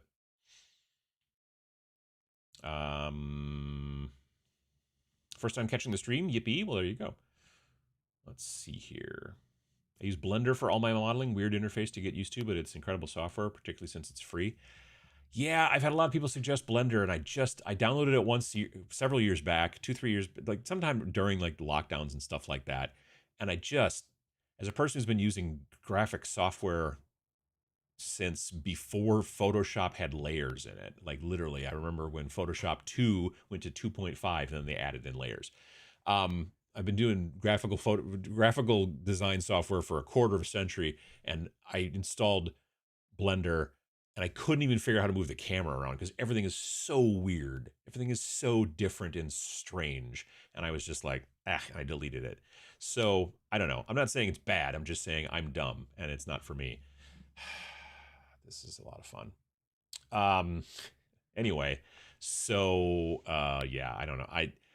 So far, like I said, plasticity has been pretty cool, but I do want to take a look at Fusion a little bit again too.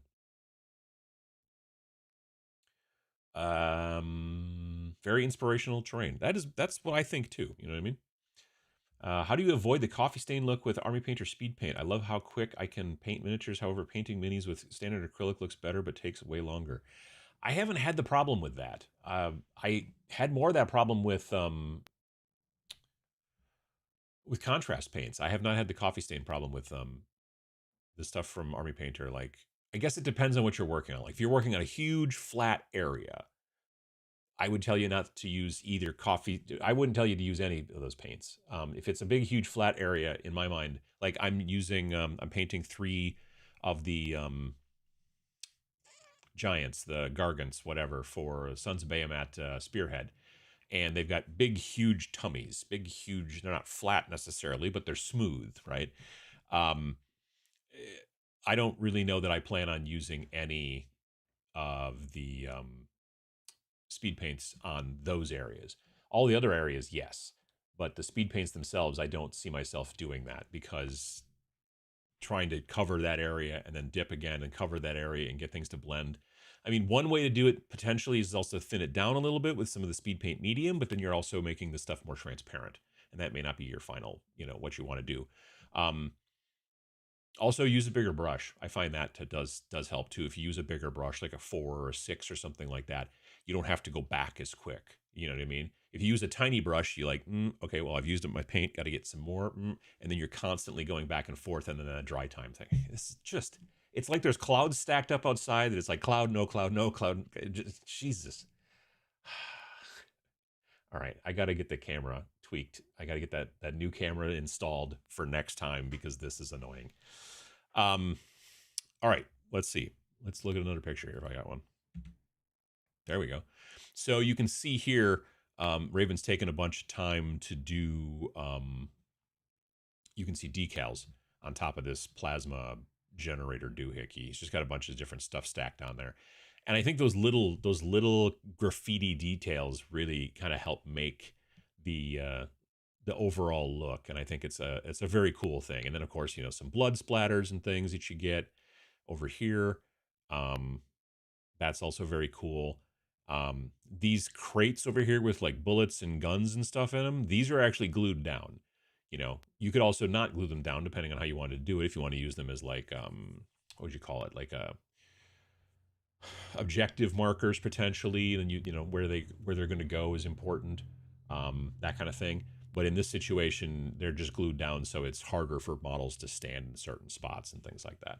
The other reason I took a picture of this particular thing here is because, so I have one of these plasma doohickeys, right? And the walkway on it is a certain height, and then the walkways for normal Zona Alpha stuff is a different height, and they're not the same. They don't match up, which is a little maddening. Not as maddening as this friggin'.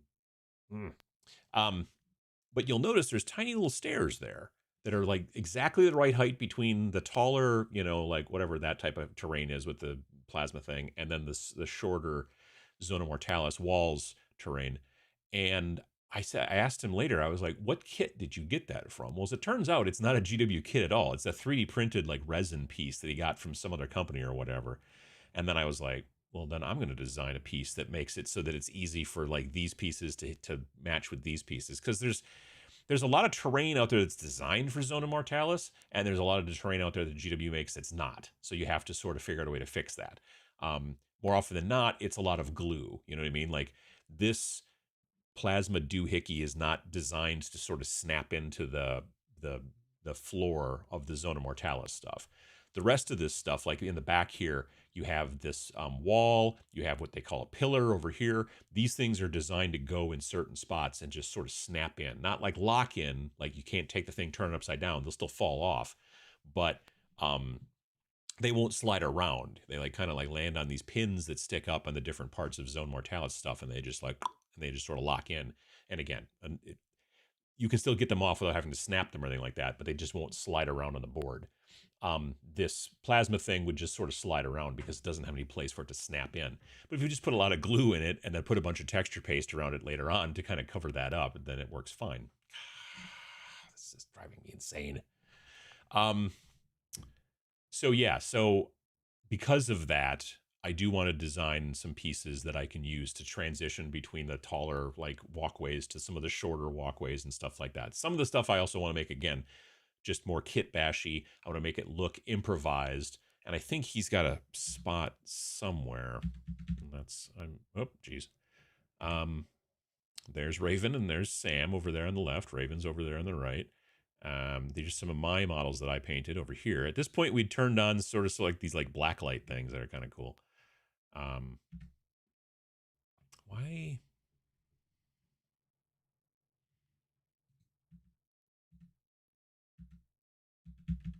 All right.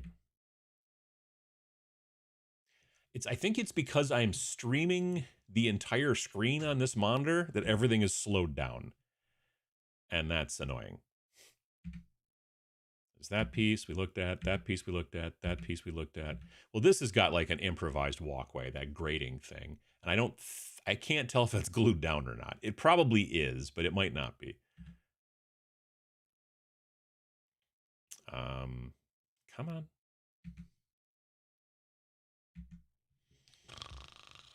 There we go. I guess I didn't take a picture of it. I thought I did. But he had like a walkway that he used pieces of sprue to be kind of the struts that hold stuff up, and then some of those like different, like right here in the middle of this image, there's one of these like barricade things, and he used one of those flat as like part of a walkway and supported it with sprues and just that kind of thing. So it was kind of cool. But anyway, yeah, it's pretty cool stuff. I've been really happy with seeing the way he's been doing it, and it has inspired me. I have two. I don't have any pictures of them here. I have two of these tiles primed in the garage. Like I glued a bunch of stuff to mine, and then primed them a dark brown using one of the like Rust-Oleum, like the dark brown camouflage color rattle can when it was nice out still. And so I'll be starting to work on those. I've got two of them. I want to. My hope is, and I don't think it's going to happen before it gets too cold to prime outside. But my hope is to do four of them so I can at least play on a 2x2, because I've got games that will work fine on a 2x2. Space Weirdos is one of them. Uh, Eventually, I want to get to 3x3.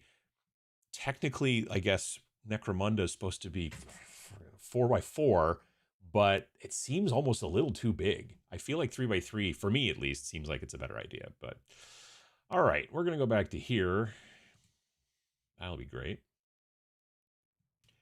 And we'll go over here. Let's see here. I have totes full of terrain in various scales, but still want to expand my set. Yeah.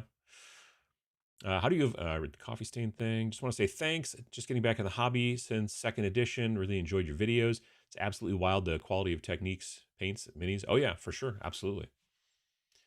Most importantly, it's incredible how inviting the community's become. Yeah, I think it has in many ways, for sure. It depends on the part of the community, but yes. This is annoying.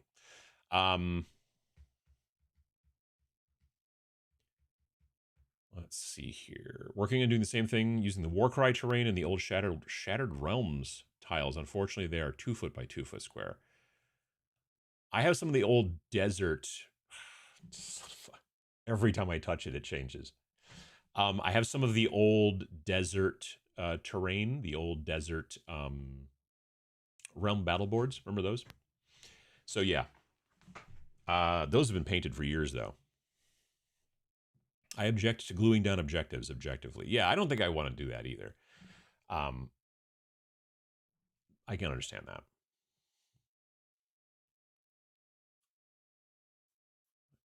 Weird things in my face. It's weird. Don't let it pool feather edges with water so there's no hard edge. Yeah, that's also a good point. Problem with big custom game boards is storage and the fact that you get bored after a while of numbers of games. Again, like the fact that those tiles are all 1 foot by 1 foot tiles is that you can put them in there in any sort of fashion you want and rotate them any direction you want to some degree. And then that way it's always slightly different. If there's spots where between those tiles they change, like, or not change, they like extend, they like go over and whatnot and everything, then that's a different story. But yeah. When in doubt, just use a pile of bones. It's true. Catching the rerun? Absolutely. It's amazing how much instant atmosphere you get from blacklighting your board. Yeah, and it was like it was like blacklight, but not quite. It was they weren't, like the standard things you get at the head shop. They were like these other lights that you just get to kind of like a specific kind of purplish hue, and then it makes the stuff fluoresce a little bit, but it works out nice. They're RGB lights.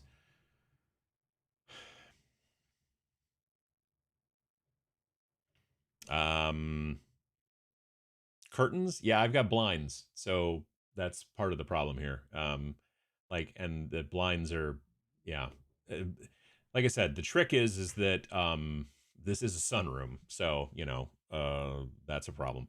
But the other camera that I want to put up here has the ability to do auto ISO. So like I could set this, well, I can't actually with this lens.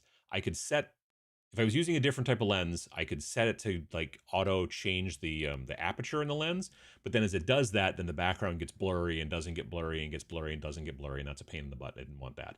Can't change the shutter speed because it's shooting video.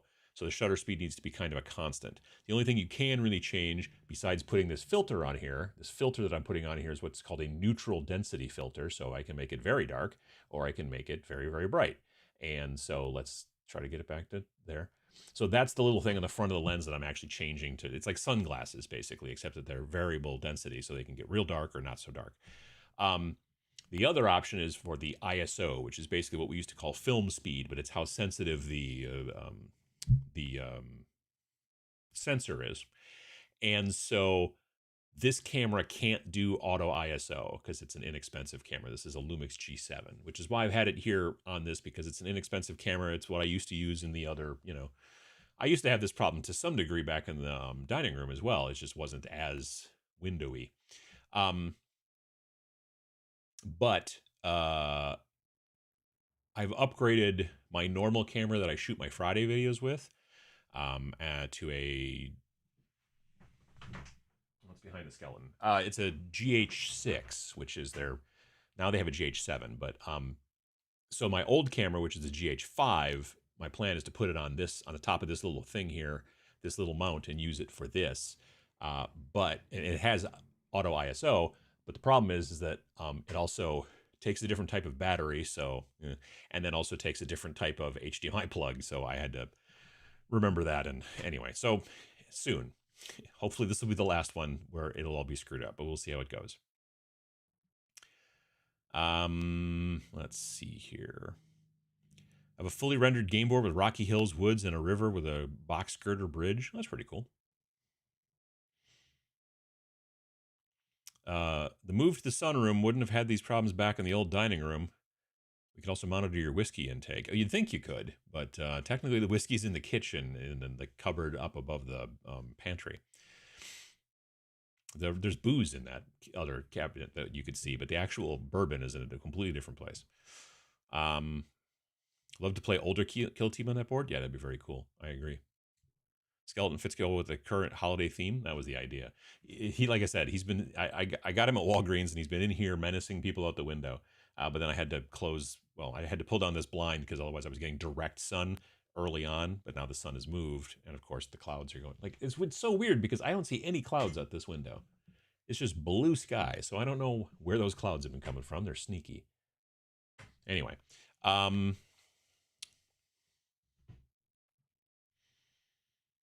let's see here.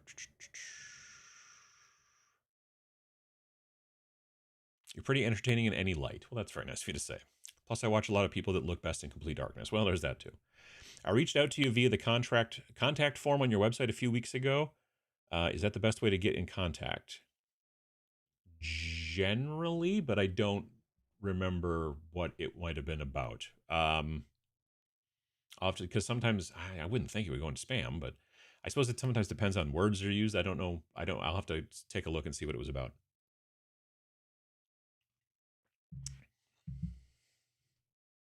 Propose collecting a few pieces of whatever terrain you want to play on.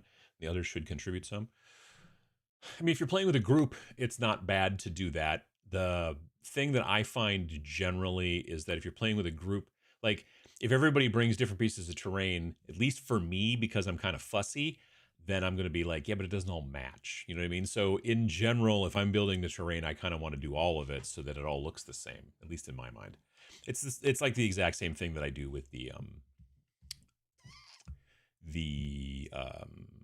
the basing that I like to do. Like all my sci-fi stuff for the most part has the same type of basing, so that when I want to grab 4 different guys to make up a war band for, let's say, again, space weirdos or something like that, then all their bases match. Even if like one guy's a 40K guy and one guy's from like, War Games Atlantic and one guy's from something else, then it all comes down to it. But yeah. Um let's see what else is going on. So, like I said, this upcoming week, there's going to be the video is going to be about uh, terrain stuff. I will show you folks in that video a piece that I'm working on. Rex, what are you doing? You don't want to be in that plant, buddy. You want to come here and say hi? No, of course not. So there's different pieces that I'm kind of working on here and there, but probably the main piece I'm going to focus on is, well, there's 2 pieces. One is the piece that I designed, the bigger piece that I designed at Vince's place when I was over there for VinceyCon. But there was also a piece that when I first got to VinceyCon, I designed like a base. And then there's this store-bought thing that I got from the hardware store that I'm modifying. It'll make sense when you see it. But yeah, I want to kind of talk about that. And again, it's not going to be like step by step. You have to use this, and then you have to design this. You have to go to the hardware store and buy one of those. Again, it's more of like, this is what I've done. These are the thoughts behind it. So why don't this? Hopefully, this helps you to think about how to do this stuff. There, I here's a question.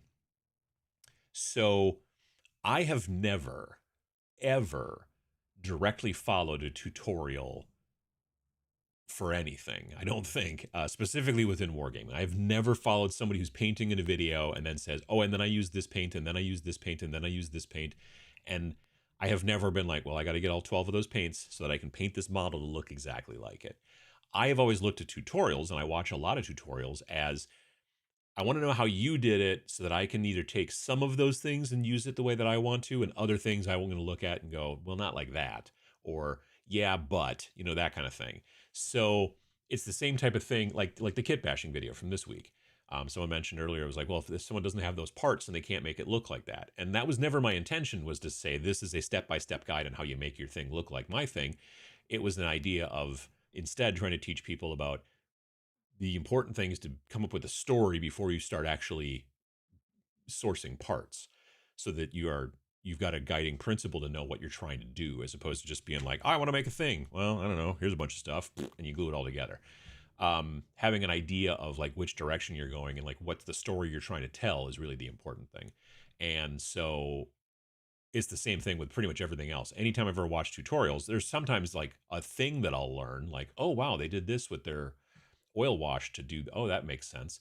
Like a recent thing was, I saw a guy who was doing oil washes, and he constantly would always put a glob of the oil onto like a brown piece of like corrugated cardboard. And then finally, at some point during the thing, he's like, oh, I always put it on brown corrugated cardboard so it helps to suck some of the extra oil out of the oil paint so it's not so oily, I guess. And I was like, huh. Because if you just put it like on a piece of plastic or on a piece of metal or something like that, or a piece of tile, it can't absorb any of the extra oil, and sometimes the oil paint can be a little too oily. And so I was like, well, that's kind of an interesting concept. And again, everything else you pretty much talked about, I was like, yep, yeah, I know how to do that. Yep, okay, cool. But it's always the little thing that you go, oh yeah, I never thought about that. So that's why I like to watch tutorials, but I've never followed one and said, oh geez, I just don't have that one paint. I've got all 12 of the other ones, but not that one. So that's one another reason why I've never been a big fan of, like, I've seen people do it because people ask questions. But I've seen people be like, here's the 26 different paints I used in this project. And you're like, okay. Because someone's always going to be like, yeah, but what was that color? You're like, I don't know. Find a color like it, and then you use the color you like, Because I might say, I use this color, and you'd be like, well, I don't like that paint brand, or I don't like that whatever. And then it doesn't matter. It's more about the ideas behind it a little bit. I don't know. I could be wrong. Let's see here. Um, Ever thought about trying a Shadow War Armageddon team in Necromunda? I seem to recall the rule sets were pretty close. I was just telling Sam this yesterday. I just found my Shadow War Armageddon book recently. I was digging through a box for something and it was in there. And I was like, that would be sort of interesting to mess with because I enjoyed that game and you can use again pretty much whatever models you want. And it's also it was like the original Kill Team book where you got the book and the army lists right there in the same book. And that was so convenient and helpful and good that they were like, well, we can't do that again. That's why when 2021 came out, they're like, let's put the rules in one book for $50 or $45 and then put the army lists in a different book.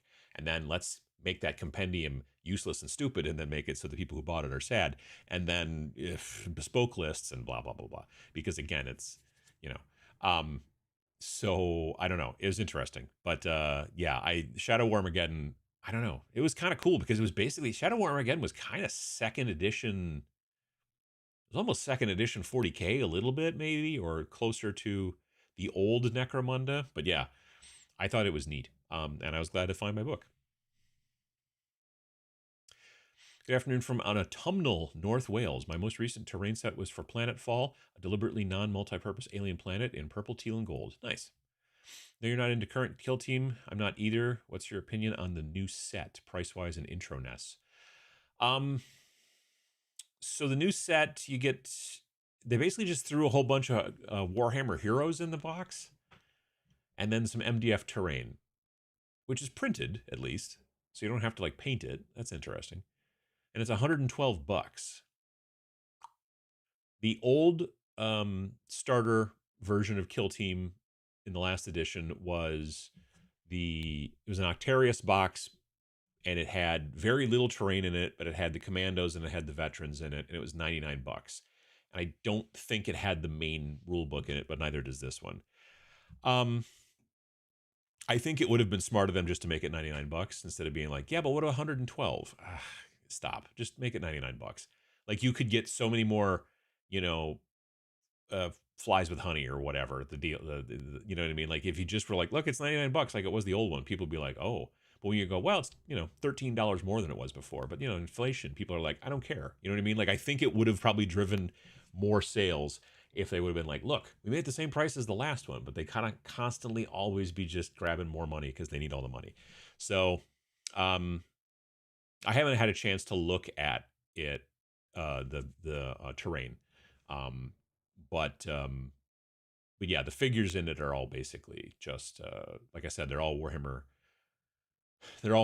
heroes. If you don't know what Warhammer Heroes is, it started in Japan, and it was like they would set up. It's a box you'd have at your like local game store, and they were like blind pack models. You'd buy this box, and you would know there was a Space Marine in it, but you wouldn't know which of the 5 or 6 or 7 Space Marines in the back of the box was the one that was in this box. So you would buy it, open it up, and be like, oh, I already got that guy 3 times, or whatever. They've done it with Space Marines. They've done it with Terminators. They've done it with Death Guard. This is like Primaris guys and Death Guard guys, and they've just taken those groups and just turned them into kill teams now. Some people are super excited because there was a super rare Death Guard sorcerer that was really hard to get in those blind packs that's now just in this box. So, whatever. But I mean, it's good that they've got it. I still think it would have been better for them to keep it $99 because they did cheap out to some degree, cheap out on the terrain. So why is it more expensive when it doesn't even have plastic terrain in it? To be perfectly honest, I'm wondering if that's not a sourcing issue. I'm wondering because usually the terrain is made in China and the models themselves are made in Nottingham. So I wonder if that was a sourcing thing. Like they found somebody that could do MDF, like printed MDF or whatever, closer. And that was just the way to do it. But I don't know.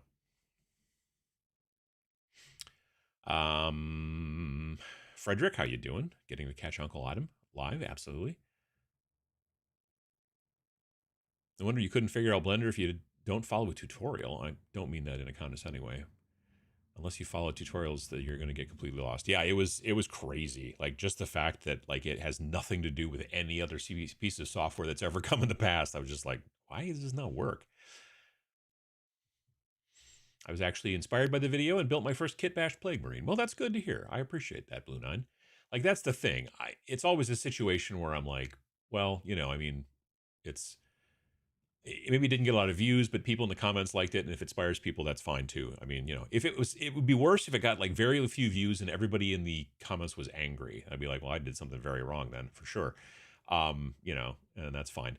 But yeah, that wasn't the case in this situation. It was just like, I kind of wish it would have went better.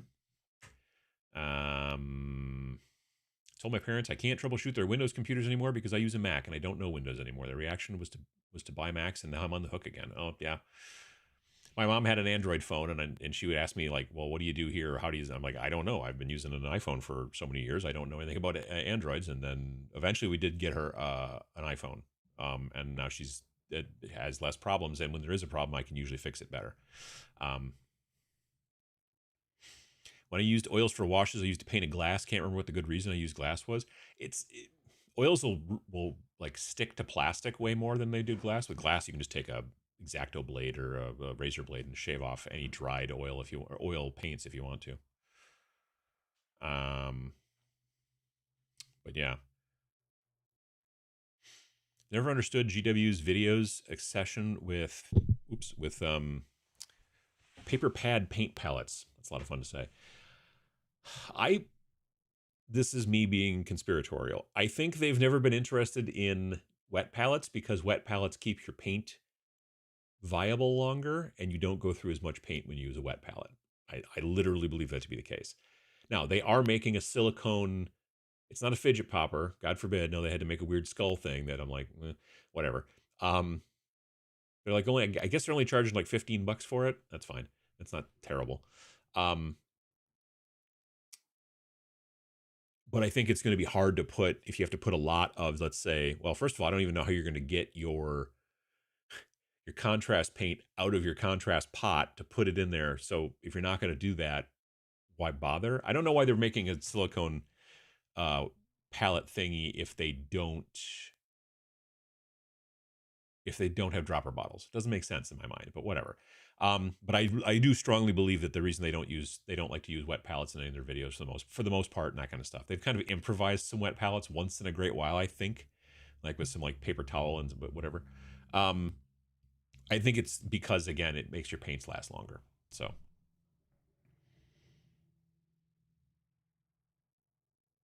Shadow War Armageddon was great. I agree. Should have gotten so much more play. It was just so strange that they released it. And I'm like, oh, okay, this is their new version of Necromunda. And then like literally that same year, they're like, hey, look, there's a new version of Necromunda. And I was like, well, that's weird. I always seem to need to do a process at least once with minimal effort or minimal info, screw it up before I can finally get a point of reference and get my head around it. At least that's how I do with game rules, frankly. That's how like I can read the rules and go, I don't get that. And then I can stumble through a game or watch someone else play or have somebody else to kind of teach me. And then when I go back to the book, it makes so much more sense. I got the new starter for those Plague Marine models to paint. Sure. Have you looked into the new Steam Forged starter set for War Machine? If so, what do you think? I haven't. I've never, well, I was gonna say I've never been a War Machine fan. I did play War Machine back in 2nd edition or 1.5, somewhere around there. I had a Kador group. Sam had Trollbloods, I think, and it just got to the point I noticed where like it was a game called War Machine that you didn't really want to take War Machines in. It was all about troops, and I was like, meh. Then 3rd edition came out and I didn't play, and then 4th edition came out and I still haven't played really. So yeah, I don't know. I also thought it was odd because originally, I swear to God, they said they were going to be hard plastic, and now they're 3D printed again, aren't they? I could be wrong. Yeah, I don't know. I want to see how that they eventually get this kind of like evened out and all that kind of stuff. And if it starts to work again and people are interested in it again, I might take a look at it again. But so far, I do like that they kind of updated the lore. Not the lore. I don't really care about the lore. I do like they updated the storyline. Let me say that. So that it's a little bit further in the future. So stuff is just a little bit less steampunky and a little bit more sci-fi. The mechs and not the mechs. Jacks, the war jacks and stuff like that. So that's good. I had a pad of palette paper for nearly 40 years before I used it. The size was too big for my workspace. Yeah, that's true. I can see that being too big. I had a brainwave and folded up a sheet so it would fit. Yeah, that'll happen. There's zero reason for a starter to be more than 99 bucks. I agree, which is why I made a video recently about a bunch of great two-player starters that were under 100 bucks. Um,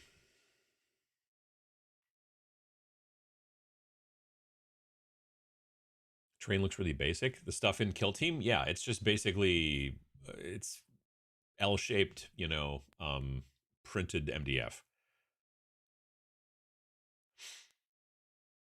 I wonder if Brexit has had an effect on influencing sourcing. Potentially, yeah. Didn't I send you one of those Warhammer heroes from my trip to Japan? You did. It was one when they were all Blood Angels still, I think. Were they Blood Angel Terminators? Yeah, I still got it. Still use a circa 2005 flip phone, so no need to upgrade. Well, there you go. The old Kill Team starter set had already gone up to the same price as the new one before it was discontinued. Oh, did they bump it up from 99 to 112 or whatever? GW seemed to make all their starter sets £67 50 now, which is presumably translates to 112. See, the trick is it doesn't though. They decide that it's going to, but it doesn't. They tack on a bunch of extra money, like pounds to dollars. So if it's 67.50 pounds sterling, that comes to 87.48 in American money right now. So they could make it $99, but they're like, yeah, but we got to tack on a bunch of extra money because it had to go across the ocean, I guess. And I'm like, okay. Anyway, yeah. So that's part of it as well. Just the same thing like when they send stuff to Australia, they tack it on even more. Like if they're like, well, if it's 67.50 over in there, and you take it to Australian dollary dues and whatever, and you convert, it should be this. And they're like, okay, but then we're going to take it and we're going to double it again, because it's on the other side of the planet. Which I get. It's a schlep, but still, I don't know. I've been saying for a long time that it'd be a great idea if maybe they went back to having a manufacturing plant here in the States again, which they used to, I guess, a long time ago, probably before I even played. But they used to have two manufacturing plants. One was in the States and one was in the UK. I mean, from what I understand, States is still their biggest market, so it would make probably a bunch of cost savings. I don't know. I don't figure it out.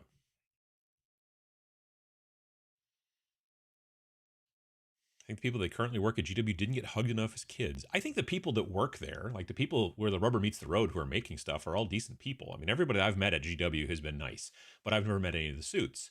And that's where the difference comes in, I think. Oils are also great for dry brushing. I've never dry brushed with oils before. Hmm. Hmm. Yeah, I've never tried that. Do you use P3 paints? I don't. Nope. With the new Kickstarter funded, are there any colors you're excited for? No, I haven't really looked at it much. I predominantly work all in Army Painter stuff because I'm part of the Army Painter factory team, and they're my favorite paints. Both the Fanatic stuff, well, not both. That means two, including the Fanatic stuff and also the speed paints and the airbrush paints and all that stuff. That is all my jam and the way that I like to paint. I only shake the dropper bottles and wash bottles. Everything else I stir. Interesting. Blood Angel Termies were season 2. The one I sent was season 1. Was it? I thought it was red. I'll have to take a look. It's down on my shelf. Have a great 2 weeks, everyone. Happy Halloween. Absolutely. Good to see you pronounced our Aussie currency correctly. Indeed. GW has not now or will they ever give you more for the same price in any set, starter or otherwise. Doing so makes the corporate trolls' heads explode. Yeah. Thoughts on Warcrow? I'm considering picking up the starter box, but I'm still on the fence. The rules are more dense than I would be interested in, and it's got custom dice, which also is never great. It's never a thumbs up for me to have custom dice. But yeah, I've looked through the book and it's awful thick, and it's just not what I'm looking for these days. Like it's a Necromunda's books are a tough pill to swallow, and this book seems slightly thicker. There's a big part of me that really just wants to, like, I know that like Raven and Sam and those guys are interested in Necromunda, and and that's great. And I think Necromunda's got a great aesthetic to it, but I kind of would like to play easier rules. So that's why I've been looking at Gang War from OPR. But there's, well, there is what it is. What it is. Gonna get the War Painter set for my birthday in a couple of weeks. The Wargamer set, yeah. Color variety needs a serious bump. Yeah, absolutely. All right, well, folks, it's 11. I just heard a weird noise, which might have been my wife, but it also might have been a cat being up on a shelf that they're not supposed to be on. So I got to go check that out. But thanks to everybody for coming by. I appreciate it. I hope you have yourselves a good rest of your weekend and get some things done if you want to, or just rest and hang out. And Monday night, I got a Twitch stream. So if you're interested in Twitch, you can follow me over there. It's Tabletop Minions. It's twitch.tv/Tabletop Minions. It is 7 p.m. Central Time. And I usually go for about 3 hours. So check that out over there if you want to. And also, I'm going to put up a YouTube short. We'll see how that goes. And I'll have another video coming up on Friday. And we'll see you back here hopefully in about 2 weeks. I'm not traveling anymore for like the rest of the year, so it shouldn't mess up my schedule. So everything should be cool. That's pretty much about it, I think. And so, again, everybody have yourselves a good rest of your day. I think it's Monday in some of the necks of the woods that you folks are in. So we'll see you then in the incoming week. Everybody have a good time, stay safe, and thanks for watching.